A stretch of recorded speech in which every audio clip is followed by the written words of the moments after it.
அன்பு தமிழ் நெஞ்சங்களுக்கு வணக்கம் வணக்கம் வணக்கம் வணக்கம். நம்ம ஒவ்வொரு நட்சத்திரமா பார்த்துட்டு வந்துட்டே இருப்போம். அந்த வகையில் இப்போ ரேவதி நட்சத்திரம் என்னன்னு பார்க்க போறோம். உங்களுக்கான மாற்று சிந்தனைகள் என்னென்ன, மாற்று யோசித்தல் எவ்வாறு, அதே மாதிரி மிக அரிய பொக்கிஷமான தகவல்கள் உங்களுக்கு எல்லாம் சொல்ல போறோம். ஓகேங்களா? அந்த மாதிரி ஒவ்வொரு நட்சத்திரமாக பார்த்துட்டு வந்துட்டே இருப்போம். இன்னைக்கு ரேவதி நட்சத்திரம் கடைசி நட்சத்திரம் வரையும் வந்தாச்சு. இந்த மாதிரி காணொளி 1.25 மணி நேரத்துலேருந்து 1.5 மணி நேரம், 1.5 வருஷம் ஆகுது ப்ராஜெக்டை ஸ்டார்ட் பண்ணி இன்றைக்கி முடிக்கிறோம். ஓகேங்களா? ரேவதி நட்சத்திரம் கடைசி நட்சத்திரமாக பார்த்துட்ருக்கோம். இப்போது நம்ம ரேவதி நட்சத்திரம் இதில் பிறந்தவர்கள் சதா பிரச்சனைகளை அனுபவித்துக் கொண்டிருக்கும் பட்சத்திலும், பல பிரச்சனைகள் இருந்து துயரத்தை அனுபவித்துக் கொண்டிருக்கும் பட்சத்திலும், வாழ்க்கை நிம்மதியற்ற வாழ்க்கையாக நகர்ந்து கொண்டிருக்கும் பட்சத்திலும், ஏகோபித்த சவால்களை எதிர்கொண்டு சலித்து போய் வாழ்க்கையை நடத்தி கொண்டிருக்கும் பட்சத்திலும், இவர்கள் என்ன செய்தால் முழு பிரச்சனைகளில் இருந்து வெளிவர முடியும் அப்படிங்கிறத பார்க்க போறோம். அது மட்டுமல்ல, ரேவதி நட்சத்திரத்தில் பிறந்தவங்களுக்கு அத்தனை பேருக்கும் இந்த காணொளி அப்படிங்கிறது மிகப்பெரிய பொக்கிஷம். அழகா நீண்ட காணொளி நினைக்காதீங்க. நேரம் கிடைக்கும் போதெல்லாம் பார்த்து கரெக்டாக குறிப்பு எடுத்து வச்சுக்கிட்டு ஃபாலோ பண்ணிங்கன்னா உங்களை எவராலையும் வீழ்த்த முடியாது அப்படிங்கிறத தயவு செய்து புரிந்து கொள்ளுங்க. ஓகேவா? காணொளிக்குள்ளே போகிறதுக்கு முன்னாடி இந்த ரேவதி நட்சத்திரத்தில் பிறந்தவங்க எப்படி இருப்பாங்க, பேசிக் கேரக்டர் என்ன அப்படின்னு பார்க்கலாம். நட்சத்திரம் மட்டும்தான் இந்த கேரக்டர் கொடுக்குது. ஒரு மனிதன் பிறப்பெடுக்கும் பொழுது பார்த்தீங்கன்னா நாள், நட்சத்திரம், திதி, யோகம், கரணம் இந்த 5ம் சேர்ந்து பேசிக் கேரக்டர் முடிவு பண்ணும். அது மட்டுமல்ல, ராசியும் முடிவு பண்ணும். அது மட்டுமல்ல, லக்னமும் முடிவு பண்ணும். அது மட்டுமல்ல, லக்னத்திற்கு முன்பின் இருக்கக்கூடிய கிரகங்கள் வரைக்கும் முடிவு செய்யும். அப்படிங்கிறத அந்த தலைமுடி எப்படி இருக்கும், அவனுடைய நிறம் எப்படி இருக்கும் அப்படின்ற வரைக்கும் இதையெல்லாம் சேர்ந்து தான் முடிவு பண்ணும். அதனால தான் ஒருத்தர் மாதிரி ஒருத்தர் இருக்கிறதே கிடையாது. சரிங்களா? அதனால் இந்த ரேவதி நட்சத்திரத்தில் பிறந்தவங்களை இந்த மூல நூட்கள் எப்படி பாராட்டுது, குறிப்பாக மரணகண்டி சாஸ்திரம் என்ன சொல்லுது அப்படின்னா, குலகும் கண்ணனாகும், குலவிசை எந்தனாகும், பயன்களை அறியவல்லன், பாவமும் பழியும் பேணும், நைய மிக உடையனாகும், நான் நிலத்தோர்க்கு நல்லனாகும், இனியலுடன் வாழவல்லன், ரேவதி நாளில் தோன்றினானே. மூல நூட்கள் இல்லாமல் அவன் தான் சொல்லும். ஆனால் இது 2 பேருக்குமே பொருந்தும். ஆண்களுக்கும் பொருந்தும், பெண்களுக்கும் பொருந்தும். என்ன சொல்லுது தெரியுமா? வச்சுக்கிட்டே இல்லைம்பாங்க அப்படிங்குது. ஏதாவது கேட்டோம்னா இருக்கும் ஆனால் கிடையாதுன்னு சொல்லிடுவாங்க அப்படின்னு சொல்லுது. தெய்வ பக்தி உடையவர்கள், புத்தி கூர்மை உடையவர்கள் அப்படின்னு அருள். வெற்றிலை பாக்கு பிரியர்கள் இப்பெல்லாம் மறந்துட்டாங்க. வெற்றிலை பாக்கு அப்படின்னாலே என்னன்னே தெரியாது. ஆனால் என் பாப்பாலாம் பார்த்தீங்கன்னா ரேவதி நட்சத்திரம் தான். சாப்பிட்டு முடிச்சோன்னே ஏதாவது ஒன்று வாயில் போட்டு மெல்லும். இந்த பீடா அது இது போட்டு மெல்லும். 1ஆம் மாதம் ரேவதி நட்சத்திரம் பாப்பா. வெற்றிலை பாக்கு பிரியர்கள். அதே மாதிரி இஸ்திரி கண்ணன், இஸ்திரி லோலன் என்கிறது. அப்படின்னா இஸ்திரி கண்ணன், இஸ்திரி லோலன்னா தான் பிரச்சனை. இஸ்திரி கண்ணன் பெண்களாக இருந்தால் ஆண்களுக்கும், ஆண்களாக இருந்தால் பெண்களுக்கும் ரொம்ப பிடிக்கும் இவங்களை. ஒழுக்கமுடையவர்கள், தோளில் கழுத்தில் மறு உடையவர்கள், முகத்திலையும் சரி, தோல் கழுத்து இந்த மாதிரி மார்பு சார்ந்த விஷயங்கள் இந்த இடத்துலையும் மறு உள்ளவர். அதே மாதிரி பசி பொறுக்க மாட்டார்கள், பசியை பொறுக்க மாட்டார்கள். மனைவி அல்லது கணவன் மேல் பக்தி கொண்டவர்கள், அன்பு கொண்டவர்களாக இவர்கள் இருப்பார்கள். நம்பி கல்யாணம் பண்ணலாம் ரேவதிக்காரங்க. சில காலம் அதிக செல்வ பேரை கொண்டவர்கள், சில காலம் அதிக செல்வ பேரை கொண்டவர்கள். இது அந்த நட்சத்திர வழியாக அருளப்படுகிற ஒரு பலன். ஆனாலும் தசா நடத்துகின்ற கிரகம் தான் முடிவு செய்யும் அப்படிங்கிறத நீங்கள் எந்த கேரக்டராக இரு, நீங்கள் எப்படி வேணாலும் இரு, மிக நல்லவனாக இரு, மிக ஆபத்தானவனாக கூட இரு, ஆனால் உன்னை அழகாக தசா நடத்துகிற கிரகம் அதனுடைய தேரில் ஏற்றிக்கொண்டு அது பாட்டுக்கு போயிட்டே இருக்கும். நீ தெரிஞ்சு கண்ட்ரோல் பண்ணுற லெவலுக்கு, சுபத்துவப்படுத்துகிற லெவலுக்கு வந்துட்டீங்கன்னா உஷாராயிட்டேன்னு அர்த்தம். அப்படி தெரியாமல் விட்டேன்னா அது பாட்டுக்கு போயிடும், எங்கேயாவது இழுத்து கொண்டு போய் விட்டுரும், வாழ்க்கையே அவ்வளோதான். சரிங்களா? அதீத குருபக்தி கொண்டவர்கள், குரு மேலே பிரியம் கொண்டவர்கள், அன்பு கொண்டவர்கள், சொல்லிக் கொடுக்குறவங்க. அதே மாதிரி மனக்கிலேசம், அதாவது மனக்கவலை, எப்பொழுதும் ஏதாவது ஒரு விஷயத்தை நினைச்சு மனசு கஷ்டப்பட்டுக்கிட்டே இருப்பாங்க. கலகம் செய்வதில் அதீத பிரியம் கொண்டவர்கள். எப்படி கலகம் செய்வதில்? கலகம் செய்வதில்னா அது கூட தசா நடத்துகிற கிரகம் தான் முடிவு பண்ணும். ரொம்ப ரொம்ப ரொம்ப ரூடா ராங்கா ஒரு கிரகம் மாட்டிக்கிச்சு, ரொம்ப மீசை வச்சுக்கிட்டு அருவாளை வச்சுக்கிட்டு ஒரு கிரகம் மாட்டிக்கிச்சுன்னா கதை கண்டல். ஆனால் 2 பேர் சண்டை போட்டுக்கிட்டாங்கன்னா சந்தோஷப்படுவாங்க. அந்த மாதிரி ஒரு கண்டிஷன் உண்டு. எதிரிகளை வென்று காட்டுவார்கள், எதிரிகளை வென்று காட்டுவார்கள். சத்ரு சங்காரம் செய்பவர்கள், எதிரிகளை வதம் செய்யக்கூடிய அந்த மனோபாங்கு இவர்களுக்கு உண்டு. எப்பொழுதும் தேக சுகம் தேடும் பழக்கம் கொண்டவர்கள் இவர்கள். நீங்க எப்படி எடுத்துக்கிட்டாலும் சரி, நல்லது சொன்னா கம்னாயிருது, கெட்டது சொன்னா திட்டுறது, நானும் அப்படி இல்லை தெரியுமா அப்படின்னு கமெண்ட் வரும். அப்படிலாம் இல்லை, இது நட்சத்திர பலன் மட்டும்தான் அப்படிங்கிறத புரிஞ்சுக்கணும். சரிங்களா? இப்போ அடுத்த விஷயத்துக்கு வருவோம். அதிக நீண்ட காணொளி அப்படின்னு நினைக்காது, கொஞ்சம் கொஞ்சமாக அரிய பொக்கிஷமான தகவலெல்லாம் இருக்குது, கொஞ்சம் கொஞ்சமாக பார்த்தாவது எழுதி வச்சுக்கிட்டு ஃபாலோ பண்ணிங்கன்னா உங்கள் வாழ்க்கை சிறக்கும் என்பது நான் உறுதி தரேன். ஓகேங்களா? இப்போது அடுத்த விஷயம், முதல்ல உங்களுக்கு பிரச்சனை அப்படின்னாலே தசை நடத்துகின்ற கிரகம் தவறான இடத்தில் பாவப்பட்டு பங்கப்பட்டு சேராதவரோடு சேர்ந்து கொடியவர்களின் பார்வை பெற்று தசை நடத்துகிறது என்று அர்த்தம். உங்களுக்கு ஒரு கஷ்டம் வருதுனாலே அங்கதான் இருக்கு சூட்சமம். அது நீங்க பிறக்கும்போது இந்த ரேவதி நட்சத்திரத்தில் பிறந்தீங்க இல்லையா, ஃபர்ஸ்ட் எடுத்த உடனே புதன் தசை ஸ்டார்ட் ஆகிருக்கும். 17 வருஷம் 4 பாதங்கள் உண்டு இந்த ரேவதி நட்சத்திரத்தில். 1ஆம் பாதம், 2ஆம் பாதம், 3ஆம் பாதம், 4ஆம் பாதம்னு சொல்லிட்டு 4ஆம் பாதத்தில் பிறந்தீங்கன்னா 17 வருஷத்துல கரெக்டாக பிரிச்சிங்கன்னா, 4ஆக பிரிச்சிங்கன்னா 17 வருஷத்தில் கடைசியில் அந்த இது நடக்கும். அது கூட அது நிறைய கணக்கு இருக்குது. 1 வருஷம் இருக்கிறவங்களும் இருக்கிறாங்க. முழுவதுமாக 17 வருஷமும் இந்த ரேவதி நட்சத்திரத்தில் பிறந்தவங்க அந்த புதனுடைய தசையை அனுபவிச்சவங்களும் இருப்பாங்க. அடுத்து புதனுக்கு அப்புறம் கேது வரும், அடுத்து சுக்கிரன் வரும், அடுத்து சூரியன் வரும். இதே ரேவதி நட்சத்திரத்தை ரேவதி நட்சத்திரம் ஆஸ்ட்ரோராஜகணதின்னு போட்டிங்கன்னா 100 வயது வரை உனக்கு என்ன நடக்கும், ஒவ்வொரு தசா காலத்திலையும் என்ன பண்ணுவ, உன்னை எப்படி கொண்டு போய் கரை சேர்க்கும், உன் வாழ்க்கை எந்த மாதிரி இருக்கும் அப்படின்னு ஃபுல் அண்ட் ஃபுல் போட்டிருக்கேன்.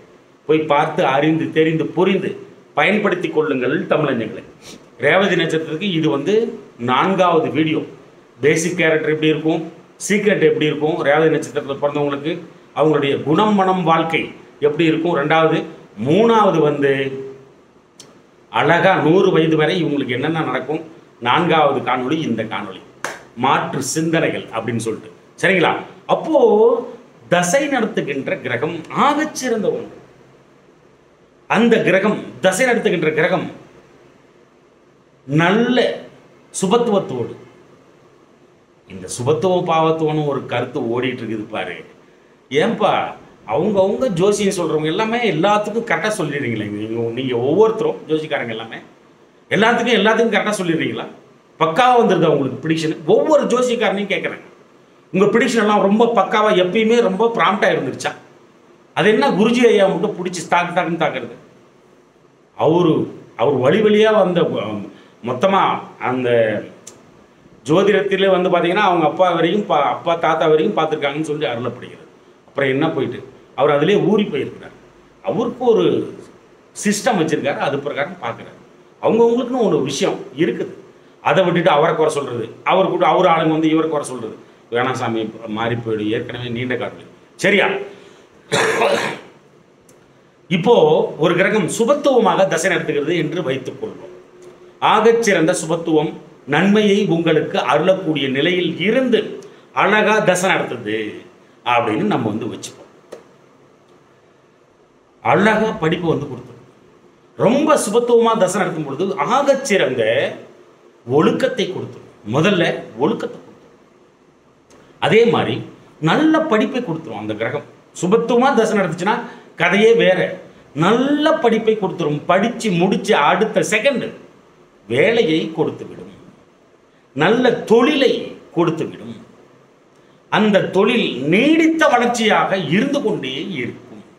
அந்த வேலையில் சிறந்த நற்பெயர் எடுப்பீர்கள். ஆகச் சிறந்த முறையில் வருமானம் இருந்து கொண்டே இருக்கும். சரியான நேரத்தில் திருமணம் நடக்கும். சரியான நேரத்தில் திருமணம் நடக்கும். நல்ல குழந்தைகள், ஆண் குழந்தை, பெண் குழந்தை, நல்ல குழந்தை, குடும்பம் எல்லாமே அமைஞ்சிடும். அப்பா அம்மாவை விடாம காப்பாத்திக்கிட்டு நல்ல அவங்க கிட்ட நல்ல பேர் வாங்கிக்கிட்டு அழகா நகர்த்தும். மிகச்சிறந்த சொத்து சேர்க்கை நடக்கும். வீடு, வண்டி, வாசல், வாகனம், விவசாய நிலங்கள், இந்த மாதிரி ஆகச்சிறந்த சொத்து சேர்க்கை இருந்து கொண்டே இருக்கும். உறவினர்கள் மத்தியில் மிக முதன்மையாக திகழுதல் அருமையா நடந்துட்டே போயிட்டே இருக்கும். உறவினர்கள் மத்தியில் மிக முதன்மையாக திகழுதல் இதை கொடுத்துரும். அதே மாதிரி புகழ், கௌரவம், அந்தஸ்து, சுயமரியாதை இது எல்லாம் இன்க்ரீஸ் ஆகிட்டே போகும். உங்களுடைய கெப்பாசிட்டி வளர்ந்து கொண்டே போகும். அப்படி கிராஃபில் உங்கள் வாழ்க்கையை போட்டிங்கன்னா நாடொரு மேனி பொழுதொரு வண்ணமாக வளர்ந்து கொண்டே இருக்கும். உங்களுடைய வாழ்க்கை தரம் சுபத்துவமாக திகழும். அவங்க தான் என்ன பண்ணுவாங்க அப்படின்னா, நான் ஸ்கெட்சு போட்டேன்னா தப்பாது, நான் பிளான் பண்ணேன்னா அப்படியே நடக்கும், அப்படியே கரெக்டாக பண்ணி விட்டுருவேன், நான் என்னைய மாதிரி ஆளே கிடையாதுன்னு அந்த இருமாப்பு அகங்காரமே உள்ளுக்குள்ள அவங்களுக்கு. ஆனால் அதுவல்ல. தசை நடத்துகின்ற கிரகம் ஆகச்சிறந்த ஒன்றாக இருந்து தசை நடத்தி கொண்டு இருக்கிறது என்று அர்த்தம். அதை புரிஞ்சுக்கணும். அதே கிரகம் பாவப்பட்டு பங்கப்பட்டு சேராதவரோடு சேர்ந்து கொடியவர்களின் பார்வை பெற்று தசை நடத்தும் பொழுது தன்னுடைய சுபத்துவத்தை முழுவதுமாக இழந்து அதீத பாவத்துவத்துடன் தசை நடத்தினால் ரொம்ப பாவத்துவம். அந்த பாவத்துவத்தோட அளவீடு தான் உங்களுக்கு கஷ்டம் எந்த அளவுக்கு வரணும்னு இருக்குது. முழுவதுமாக பாவப்பட்டு இருந்தால் என்ன நடக்கும் அப்படின்னா வாழ்க்கையே வெறுத்து போயிடும். ஒரு தசாகாலம் நன்மையாக நடத்தி மிகச்சிறந்த ஒரு புகழை கொடுத்து விட்டு போயிருக்கும். அடுத்து வர தசாகாலம் சுய புத்தி முடிகிற வரைக்கும் நல்லா இருக்கும். அடுத்து வரக்கூடிய கஷ்டங்களை வாழ்க்கையே வெறுத்து சிறைக்கு செல்வதற்கு நிகரான துன்பத்தை கொடுக்கும். முழுவதுமாக பாவப்பட்டிருக்கும் பட்சத்தில் அவமானப்படுதல், சொத்தை இழத்தல், வண்டி வாகனத்தை இழத்தல், பணத்தை இழத்தல், கடனாளி ஆகுதல், அப்பா அம்மா கிட்டே கெட்ட பேர் வாங்கிறது, கட்டிய மனைவி கட்டிய கணவனிடமே விரோத போக்கை கடைபிடித்தல், முழுவதுமாக பாவப்பட்டிருந்துச்சுன்னா இவ்வளவும் நடக்கும். விரோத போக்கை கடைபிடித்தல், தன்னை இழத்தல், தன் நிலையில் இருந்து கீழே இறங்குதல், பெரிய கடனாளியா மாதிரி அப்படியே பள்ளத்துக்கு இழுத்துட்டு போகும். ஏண்டா பிறந்தோம் அப்படின்ற லெவலுக்கு இருக்கும். தசை நடத்துகின்ற கிரகம் சரியில்லை என்றால் என்ன, நம்ம நல்லதானே இருந்தோம், இது மாதிரி நான் 2000 பார்த்தோம்டா அப்படின்னு சொல்லிட்டு அந்த தசா காலம் நல்லது பண்ணி வச்சுட்டு போயிருக்கோம். இந்த தசா காலம் ஸ்டார்ட் பண்ணாத சுயபுத்தி போயிட்டு இருக்கும்போது இது மாதிரி கஷ்டமெல்லாம் நான் 2000 பார்த்துவேன், அதுலேருந்து அந்த தசா காலத்தை சம்பாதிச்சதெல்லாம் இதில் தூக்கி போட்டு போட்டு போட்டு போட்டு கடைசீட்டில் எங்கேயோ போய் முட்டும். அப்போ யோசிப்பாங்க என்ன நம்ம நல்லா தானே பண்ணிட்டு இருக்கிறோம், ஏன் இப்படி தடுமாறுது, ஏன் நல்லவங்கெல்லாம் கெட்டவங்களா மாறிட்டாங்க, எப்படி இப்படி நல்லவங்கெல்லாம் கெட்டவங்களா மாறிட்டாங்க, நம்மளை விட்டு எல்லாருமே போயிட்டாங்களே, நம்ம முதல்ல எப்படி இருந்தோம், நம்ம கெப்பாசிட்டி என்ன, இந்த அளவுக்கு வாழ்ந்த நம்ம ஏன் இப்படி நடக்குது அப்படின்னு அன்னைக்கு தான் ஜாதகத்து மேலேயே ஞாபகம் வரும். அன்னைக்கு தான் ஜாதகத்தை தூக்குவாங்க. அப்போ இந்த அளவுக்கு கஷ்டத்தை கொடுத்துரும். அதனால தான் சொல்றது, தசை நடத்தும் கிரகத்தின் அதிதேவதையை தயவு செய்து வணங்குங்கள், அட்லீஸ்ட் துன்பமாவது வராம இருக்கும் அப்படின்னு இதனால தான் சொல்றது. அப்போ அங்கதான் இருக்கு சூட்சமம், அங்கதான் இருக்கு உங்களோட வாழ்க்கையோட சுவிட்சை. 27 நட்சத்திரத்திலையும் இது பட்டவர்த்தனமா சொல்லியிருக்கேன் ஒவ்வொருத்தருக்கும். ஓகேவா? அந்த அளவுக்கு இந்த தசை நடத்துக்கிட்ட கிரகம் தான் வேலை செய்யும். கோச்சார பலன்கள் வெறும் 3% தான். தசை நடத்தும் கிரகம் தான் 97% வரை கொடுக்கும். அதுக்கு கீழே ஸ்டெப்பா இருக்கு. தசா காலம் பிரைம் மினிஸ்டர், அடுத்து புத்தி காலம் சீஃப் மினிஸ்டர், அதுக்கு கீழே கவுன்சிலர் வரைக்கும் வரும். அந்த மாதிரி மொத்தம் தசா, புத்தி, அந்தரம், பிரணவம், சூட்சம் 5 விஷயங்கள் உங்களை வந்தடையும். இந்த சூட்சமத்தில் தான் ஏகப்பட்ட விஷயம் இருக்கு. இன்னொருத்தர் சொல்லியிருக்காரு, தேகம்னு ஒன்று சொல்லியிருக்காரு. அந்த அளவுக்கு இந்த தசா புத்திகள் ரோல் பண்ணும். இதுலேருந்து அழகாக எடுத்துடலாம் நாளைக்கு உனக்கு என்ன நடக்கும் அப்படின்னு சொல்லிட்டு. அதுதான் அந்த பாரம்பரிய ஜோதிடத்தோட சிறப்பு. சரிங்களா?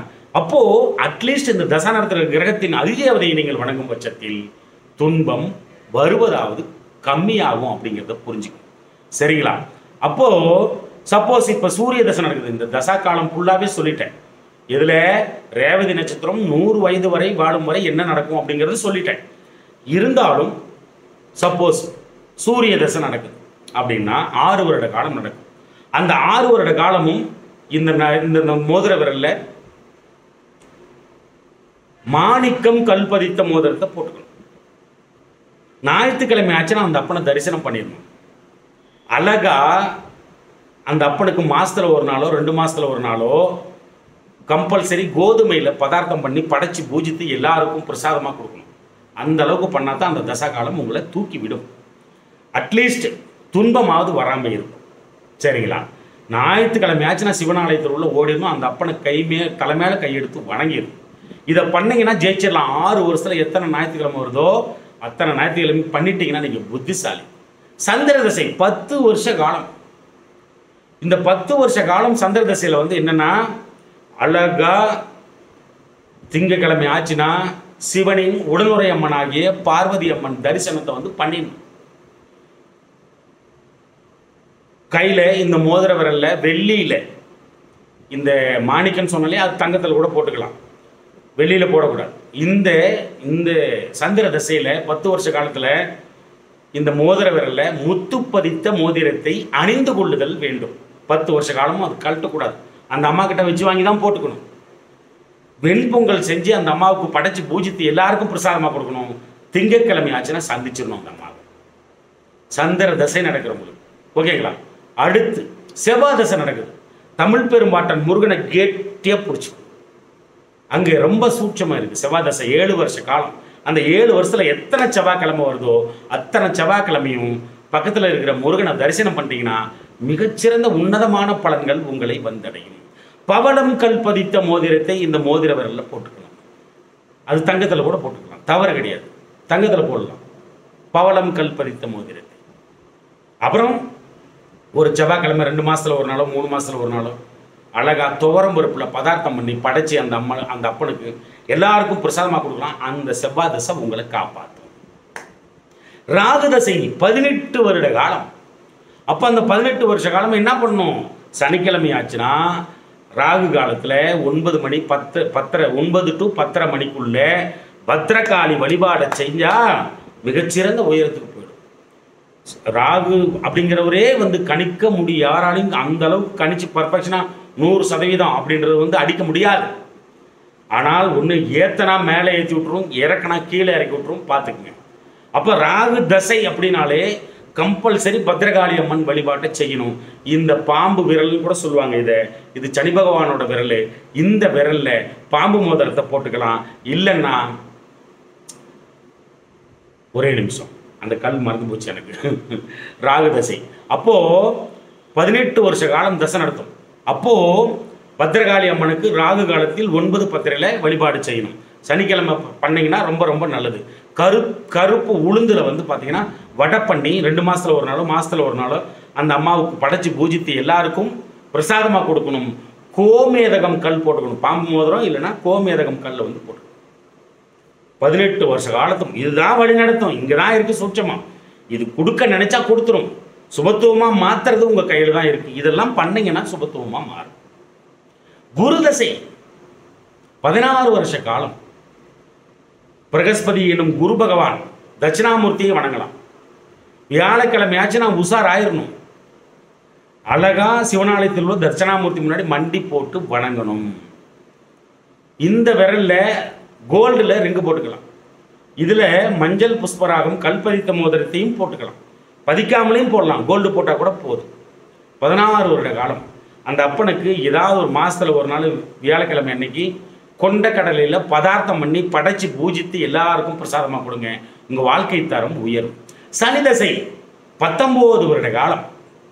சனிக்கிழமை ஆச்சுன்னா சனி பகவானுக்கு எல்லை தீபம் போட்டுருணும். சனி பகவான் இந்த தசையில் சேரக்கூடிய சொத்து காலாகாலத்துக்கும் இருக்கும் அப்படின்னு சொல்லப்படுகிறது.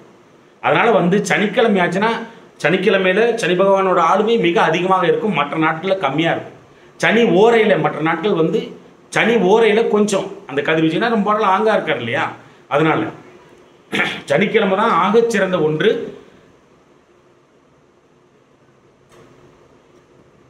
சனிக்கிழமை எல்லை நிலை தீபம் போடணும் அப்பனுக்கு. இந்த சனி பகவான் விரலில் இரும்புல மோதிரம் போடலாம், இல்லைன்னா ப்ளூ சஃபயர் அப்படின்னு சொல்லுவாங்க இல்லைங்களா, வெள்ளியில் பதிச்சு போடணும். 19 வருஷ காலம் சாதாரண விஷயம் இல்லை, ஒரு செகண்ட் போதும் மனுஷனோட வாழ்க்கை மாறுறது. அதனால் கரெக்டாக புரிஞ்சு நடந்துக்கணும். ஒரு சனிக்கிழமை அன்னைக்கு நல்ல தயிர் சாதம் டேஸ்டாக பண்ணி அதில் ஒரு கைப்பிடி எள்ளு, கருப்பு எள்ளு போட்டு நல்லா கலந்து அந்த அப்பனுக்கு சனி பகவானுக்கு படைச்சி பூஜித்து எல்லாருக்கும் பிரசாதமாக கொடுங்க. உங்களுடைய வாழ்க்கை தரம் உயரும். அடுத்து புதன் தசை, இப்போதான் குழந்தைக்கே வரும். அடுத்து புதன் தசை 17 வருட காலம் நடக்கும். அப்போ என்ன பண்ணும், பெருமாள் அப்பனை விடக்கூடாது. பெருமாள், கிருஷ்ணன், இவங்க மாயோன், இவங்க எல்லாமே ஒன்று தான். அப்போது புதன் நாளே இவர் தான். அப்போது பெருமாள் தரிசனம் மிக மிக அவசியம். புதன் தசையில் 17 வருஷ காலத்துக்கு புதன்கிழமையாச்சும் அந்த அப்பனோட முகத்தில் தான் முடிக்கணும். பச்சை பயிரில் பதார்த்தங்கள் செய்து அந்த அப்பனுக்கு படைச்சி பூஜித்து எல்லாருக்கும் பிரசாதமாக கொடுக்கும். இந்த சிண்டு விரல்ல மரகத பச்சை கல்பதித்த மோதிரத்தை வெள்ளியில் அணிந்து கொள்ளுதல் வேண்டும். ஆகச்சிறந்த முறையில் அந்த தசா காலம் உங்களை காப்பாற்றும். அதே மாதிரி அடுத்து கேது தசை. கேதுனாலே ஒரு பயம், ஜர்க்கு. அப்போ என்ன பண்ணணும், செவ்வாய்க்கிழமை ஆச்சுன்னா விநாயக பெரும்பாட்டன் முன்னாடி ஓம் கம் கணபதியே போற்றி அப்படின்னு சொல்லி சரணடைஞ்சிடணும். கொள்ளில் பதார்த்தம் பண்ணி படைச்சி பூஜித்து எல்லாருக்கும் பிரசாதமாக கொடுக்கணும். இந்த மோதிர விரல வைடூரியம் கல்பதித்த மோதிரத்தை அணிந்து கொள்ளுதல் வேண்டும். 7 வருட காலம் அருமையாக இருக்கும். கேது நல்லது பண்ணுவாரா, ஆகச்சிறந்த நல்லது அங்கேயே இருக்கு. சுபத்துவமாக இருந்துட்டா கதையே வேற. சுக்கிர தசை நடக்குது. 20 வருஷ காலம் இருக்கிற தசா காலத்தில் இதுதான் பெருசு. அப்போ என்ன பண்ணும், வெள்ளிக்கிழமை ஆச்சுன்னா மகாலட்சுமி வழிபாட்டை மேற்கொள்ளணும். இந்த கட்ட விரல்ல வெள்ளியில மோதிரம் போட்டுக்கணும். அந்த அம்மாளுக்கு, லட்சுமி அம்மாளுக்கு மொச்சக்கொட்டை, அவரைக்கொட்டை, அதில் சுண்டலோ ஏதோ ஒரு பதார்த்தம் பண்ணி அந்த அம்மாவுக்கு படைச்சி பூஜித்து எல்லாருக்கும் பிரசாதமாக கொடுங்க. உங்களுடைய வாழ்க்கை தரம் மிக உயர்ந்த வாழ்க்கை தரமாக மாறும். இப்போ எல்லா தசையும் சொல்லி முடிச்சாச்சு. இப்போ அடுத்த விஷயத்துக்கு வரப்போகிறோம். ரேவதி நட்சத்திரத்தில் பிறந்தவர்களை மாற்று சிந்தியுங்கள், மாற்று யோசியுங்கள். இந்த மாதிரி தசா நடத்தும் கிரகத்தை நீங்கள் தசா நடத்தும் கிரகம் உங்கள் சுயஜாதகத்தில் சரியில்லாமல் இருந்து அந்த தசா நான் சொல்கிறத கேட்டுட்டு நீங்கள் அந்த தசா நடத்தும் கிரகத்தின் அதிதேவதையை கெட்டியாக பிடிச்சிக்கிட்டு பண்ணிக்கிட்டே வர்றீங்க அப்படின்னா தசா நடத்துகிற கிரகம் சரியில்லாத நேரத்தில் இதையெல்லாம் கடைப்பிடிக்கணும். இதை பண்ணாதான் இந்த காணொலியை பார்க்குறதையே உங்களுக்கு தகுதியான விஷயம் அப்படிங்கிறத மறந்துடக்கூடாது. ஓகேங்களா? இப்போது சொல்ல போகிற விஷயம்லாம் ரொம்ப ரொம்ப முக்கியமான விஷயம். ஏற்கனவே பேனா பேப்பர்லாம் எடுத்து நோட் பண்ணிட்டு இருப்பீங்கன்னு நான் நம்புகிறேன். அடுத்து இப்போ விஷயத்துக்கு வந்துடலாம். எல்லாரும் பேனா பேப்பர்லாம் வச்சுருப்பீங்க, கரெக்டாக நோட் பண்ணிக்கிட்டே வாங்க. சரிங்களா? தசா புத்தி சரியில்லைன்னா வாழ்க்கையை முடிச்சு விட்ருங்க. ரொம்ப கவனமாக இருக்கும். இந்த தசா புத்தி சரியில்லாத நேரத்தில் என்ன தெரியுங்களா நடக்கும், ரொம்ப மோசமான நிலையில் இருந்து தசை நடத்துது ஒரு கிரகம் உங்களுக்கு அப்படின்னா உங்களை சுற்றி அப்படியே ஒரு போர்வை மாதிரி போத்தி விட்டு எதுவுமே கிடைக்காது. கடவுளின் அருள் கூட உங்களை வந்தடையாது. அந்த அளவுக்கு அது வேலை செய்யும். கோயிலுக்கு போகணும்னு நினச்சிங்கன்னா போகவே முடியாது. அப்படி தள்ளி போடும், இழுத்து அடிக்கும்.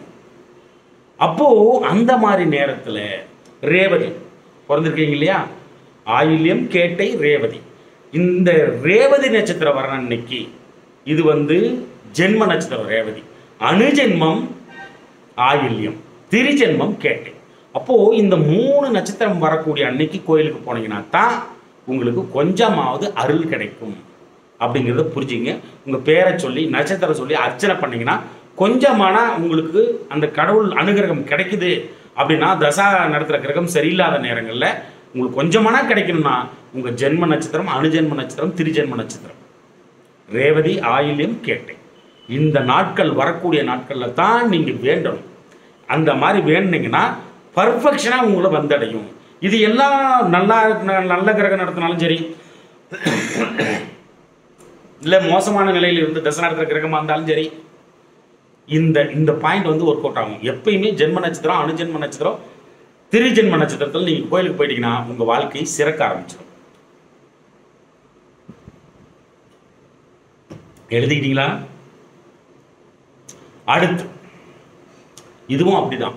தசாபுத்தி சரியில்லாத நேரத்தில் தடங்களாக இருக்கும், தாமதங்களாக வரும், நினைச்சது நடக்காது. கீழே கிடந்தா ஒரு 10 ரூபா எடுக்க முடியாது. அப்படி குனிஞ்சு எடுத்தீங்கன்னா ஒரு அடி தான் தள்ளி போகும். ஒரு அடி தானேன்னு சொல்லிட்டு ஒரு ஸ்டெப் வச்சு முன்னாடி போய் எடுத்தீங்கன்னா அதுக்குள்ளே வேற யாராவது எடுத்துகிட்டு போயிடுவாங்க. எப்படி இருக்கு பாருங்க. தசாபுத்தி சரியில்லாத நேரத்தில் வண்டி ஓட்டிட்டு போயிருந்தா நின்று போயிடும். எங்கேயாவது ஏன் நின்றுச்சு, எதுக்கு நின்றுச்சின்னு கண்டுபிடிக்கிறதுக்கே அரை மணி நேரம் ஆகிடும். நேரம் போலீஸ்ட்டு தான் போய் நிற்கும்.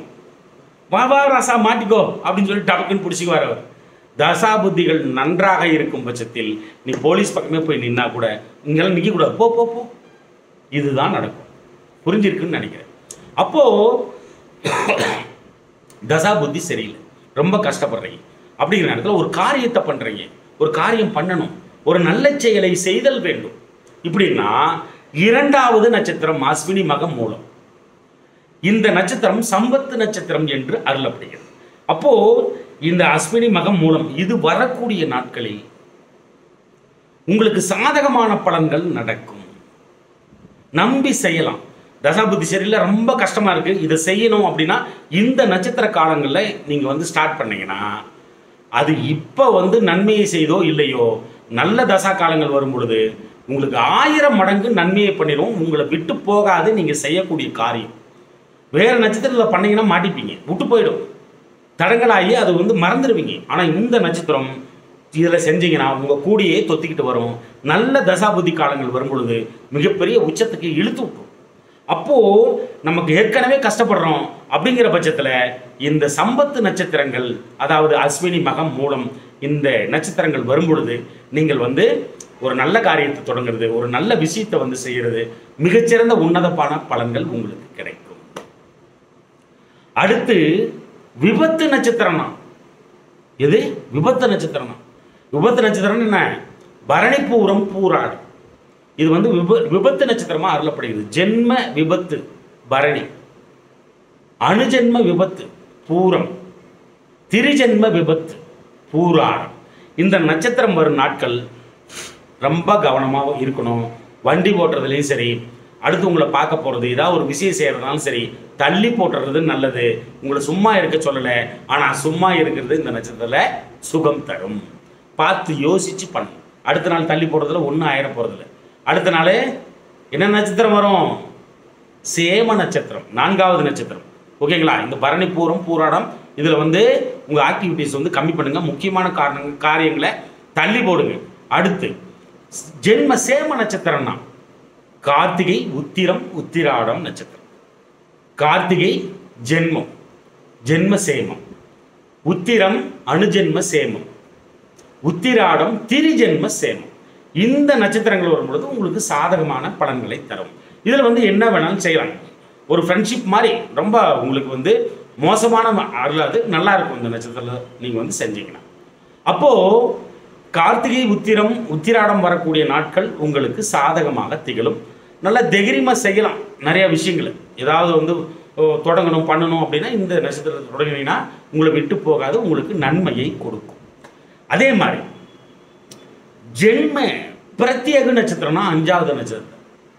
ரேவதிலிருந்து எண்ணிட்டே வந்தீங்கன்னா 5வது நட்சத்திரம் எது வரும் அப்படின்னா ரோகிணி, அஸ்தம், திருவோணம். இது வந்து வரும். இது வந்து பிரத்யேக நட்சத்திரம். கஷ்டத்தை கொடுக்கக்கூடிய, ஆசைப்பட்டு எதுலையா போய் மாட்டிக்கிறது இந்த நட்சத்திரத்தில் நடக்கும். அப்போ ஜென்ம பிரத்யேக ரோகிணி, அணுஜென்ம பிரத்யேக அஸ்தம், திரிஜென்ம பிரத்யேக திருவோணம்.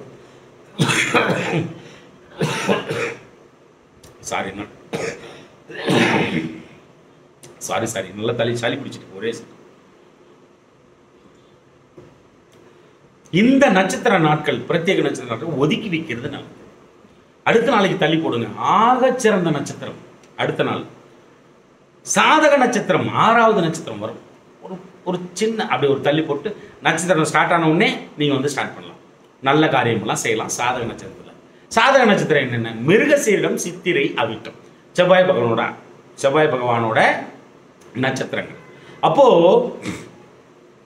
இந்த மிருகசீரிடம், சித்திரை, அவிட்டம் இதுதான் வந்து ரொம்ப ரொம்ப ஃப்ரெண்ட்ஷிப்பாக இருக்கும், ரொம்ப நல்லது பண்ணும். 6வது நட்சத்திரம் உங்களை தூக்கி எங்கேயோ உட்கார வைக்கும். ஏற்கனவே தசா புத்தி சரியில்லை, ரொம்ப கஷ்டப்பட்டுட்டு இருக்கிறீங்க, இது மாதிரிலாம் நீங்கள் இந்த மாதிரிலாம் கஷ்டத்தை அனுபவிக்கும் பொழுது இந்த நட்சத்திரங்கள் வரும் பொழுது ஒரு விஷயத்தை நீங்கள் வந்து பண்ணீங்கன்னா அது வந்து சுபிட்சமாக மாறும். இப்போதைக்கு கை கொடுக்கலனா கூட உங்கள் பின்னாடி நாய்க்குட்டி மாதிரி தொத்திக்கிட்டே வந்துடும். நல்ல காலங்கள் வரும் பொழுது 1000 மடங்கு விசேஷமான நன்மையை கொடுத்து விடும். எழுதிக்கிட்டீங்களா? எழுதிக்கிட்டே சாமி? சரி. எதே 6வது நட்சத்திரம் மிருகசீரிடம், சித்திரை, அவிட்டம். 7வது நட்சத்திரம் வதை நட்சத்திரம். இதெல்லாம் உங்களுக்கு யாரும் சொல்லிக் கொடுக்க மாட்டாங்க நண்பா, தோழி, இதெல்லாம் யாரும் சொல்லிக் கொடுக்க மாட்டாங்க. அப்போ இந்த 7வது நட்சத்திரம் வதை. அப்போ உங்களை வதை பண்ணும், கஷ்டத்தை கொடுக்கும். நல்லது நினைச்சு ஏதாவது பண்ண போய் கெட்டதா வந்து சேர்ந்துடும். இதுதான் வதை. அப்போ அது என்னது? திருவாதிரை, சுவாதி, சதயம். இந்த நட்சத்திரம் திருவாதிரை, சுவாதி, சதயம். இந்த நட்சத்திரம் வதை நட்சத்திரம். இது அணுஜென்மம், திரிஜென்மம், அணுஜென்மம், திரிஜென்மம், ஜென்மம். இது மூணும். இதுல ஜென்மம் திருவாதிரை, வதை நட்சத்திரம். அணுஜென்ம வதை நட்சத்திரம் சுவாதி, திரிஜென்ம வதை நட்சத்திரம் சதயம். இந்த நாட்கள்ல ரொம்ப கவனமா இருக்கணும். வண்டி வாகனத்தில் போகும்போது ரொம்ப கவனமா இருக்கணும். ஒரு பரிவர்த்தனை பண்ணனாலும் ரொம்ப கவனமா இருக்கணும். தள்ளி போடுறது கூட ரொம்ப நல்லது. காணொலியை பதிவு விடாது போடுகிறதே, ரொம்ப நல்லது. ஜென்ம மைத்திர நட்சத்திரம் 8வது நட்சத்திரம். என்னது? புனர்பூசம். சத்தம் கொஞ்சம் குறைச்சிக்கிறேன். புனர்பூசம், விசாகம், பூரட்டாதி. இது வந்து நல்லது பண்ணும், நல்ல ஃப்ரெண்ட்ஷிப். இதுல வந்து எந்த விஷயமா இருந்தாலும் ஓரளவுக்கு செய்யலாம். சரிங்களா? எது? புனர்பூசம், விசாகம், பூரட்டாதி. பரம மைத்திர நட்சத்திரம் 9வது நட்சத்திரம். அப்போ அது என்னது? பூசம், பூசம், அனுஷம், உத்திரட்டாதி. இது ரொம்ப ரொம்ப உங்களுக்கு 27வது நட்சத்திரமா வரும். அபிஷேக நட்சத்திரம் வந்து குமாரசாமி அருள்கிடும். அப்போ இந்த நட்சத்திரமும் உங்களுக்கு நல்லது பண்ணும். இதெல்லாம் கிளீனாக எழுதி வச்சுக்கிட்டு, நல்லது கெட்டது கிளீனாக எழுதி வச்சுக்கிட்டு ஏதாவது செய்யணும். ஏற்கனவே நீங்கள் கஷ்டப்பட்டு இருக்கீங்க, தசாபுத்தி சரியில்லாமல் அந்த சூழ்நிலையில் ஏதாவது ஒரு காரியங்கள், நல்ல விஷயங்கள் தொடங்குறீங்க அப்படின்னா எழுதி வச்சுட்டு கிளீனாக வந்து செய்யுங்கள். சரியா?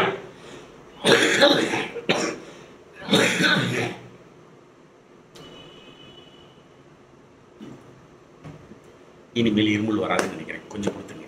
ஓகே, இனிமேல் ரொம்ப ரொம்ப முக்கியமான பாயிண்ட்டுங்களாம் இனிமேல் இருக்குது. 140 பாயிண்ட் இருக்குது, 10 தான் முடிச்சிருக்கிறேன். 130 இருக்குது. பேனா, பேப்பர், பென்சிலோட நல்லா கிளீனாக உட்காந்துருக்காங்க. ரேவதி நட்சத்திரத்தின் அதிதேவதை சனி பகவான். பாருங்க, 27வது நட்சத்திரம் அப்படியே பின்னாடி இருந்து அப்படி முன்னாடி இருந்துச்சு. அதிதேவதை சனி பகவான். அதிதேவதையாக சனி பகவானை சொல்லப்பட்டுள்ளது மூலநூல்கள். சனிக்கிழமை தோறும் சனி பகவானுக்கு எள்ளெண்ணெயில் தீபமிட்டு நீங்கள் வணங்கி வரும் பட்சத்தில் ஆத்ம திருப்தி உங்களுக்கு கிடைக்கும். புரிஞ்சிருக்கும்னு நினைக்கிறேன். உங்களை வீழ்த்தவே முடியாதுங்க இதை பண்ணங்க. சனிக்கிழமை ஆச்சுன்னா உஷாராயிடணும். ஏன்னா ரேவதியின் அதிதேவதை சனி பகவான்.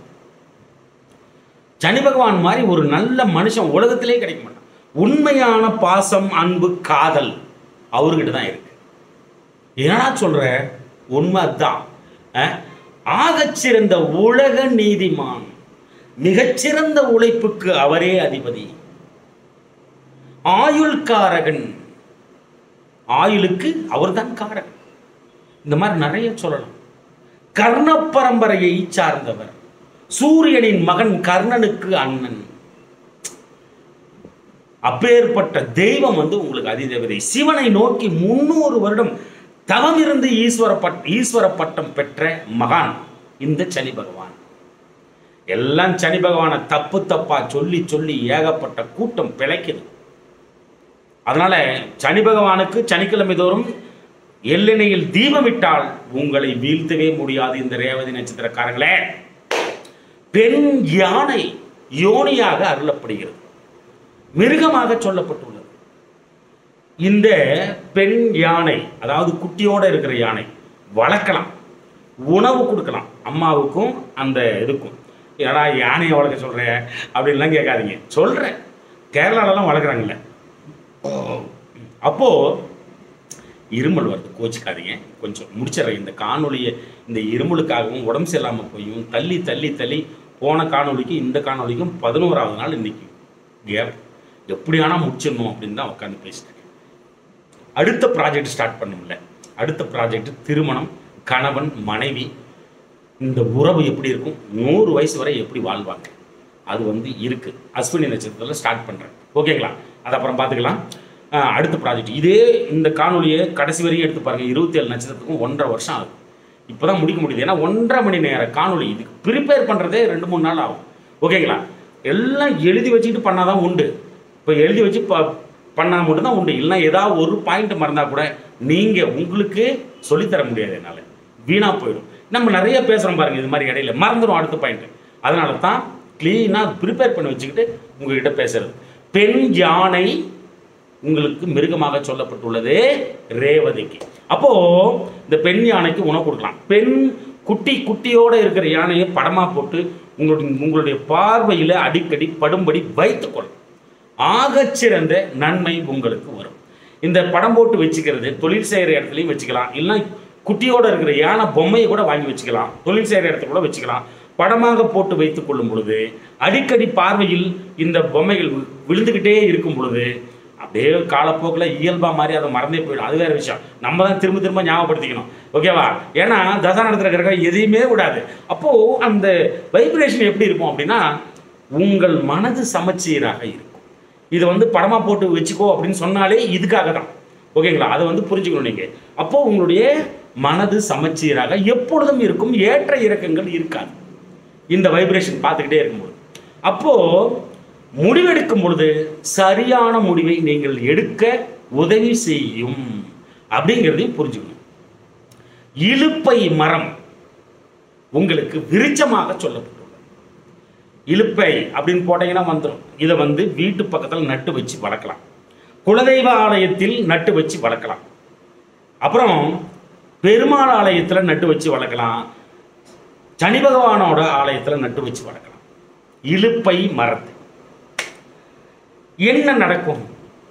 அதை நன்றாக பராமரித்து அதை அழகா அந்த கண்ணை வச்சு அழகா வளர வளர வளர விருட்ச சாஸ்திரம் சொல்லுது, உன்னுடைய பாவம் முழுவதுமாக தொலைந்து போகும், உன்னுடைய வம்சம் விருத்தியாகும் என்று அருளுகிறது இந்த விருட்ச சாஸ்திரம் சொல்லுது. விருட்சம்னா மரம், சரிங்களா?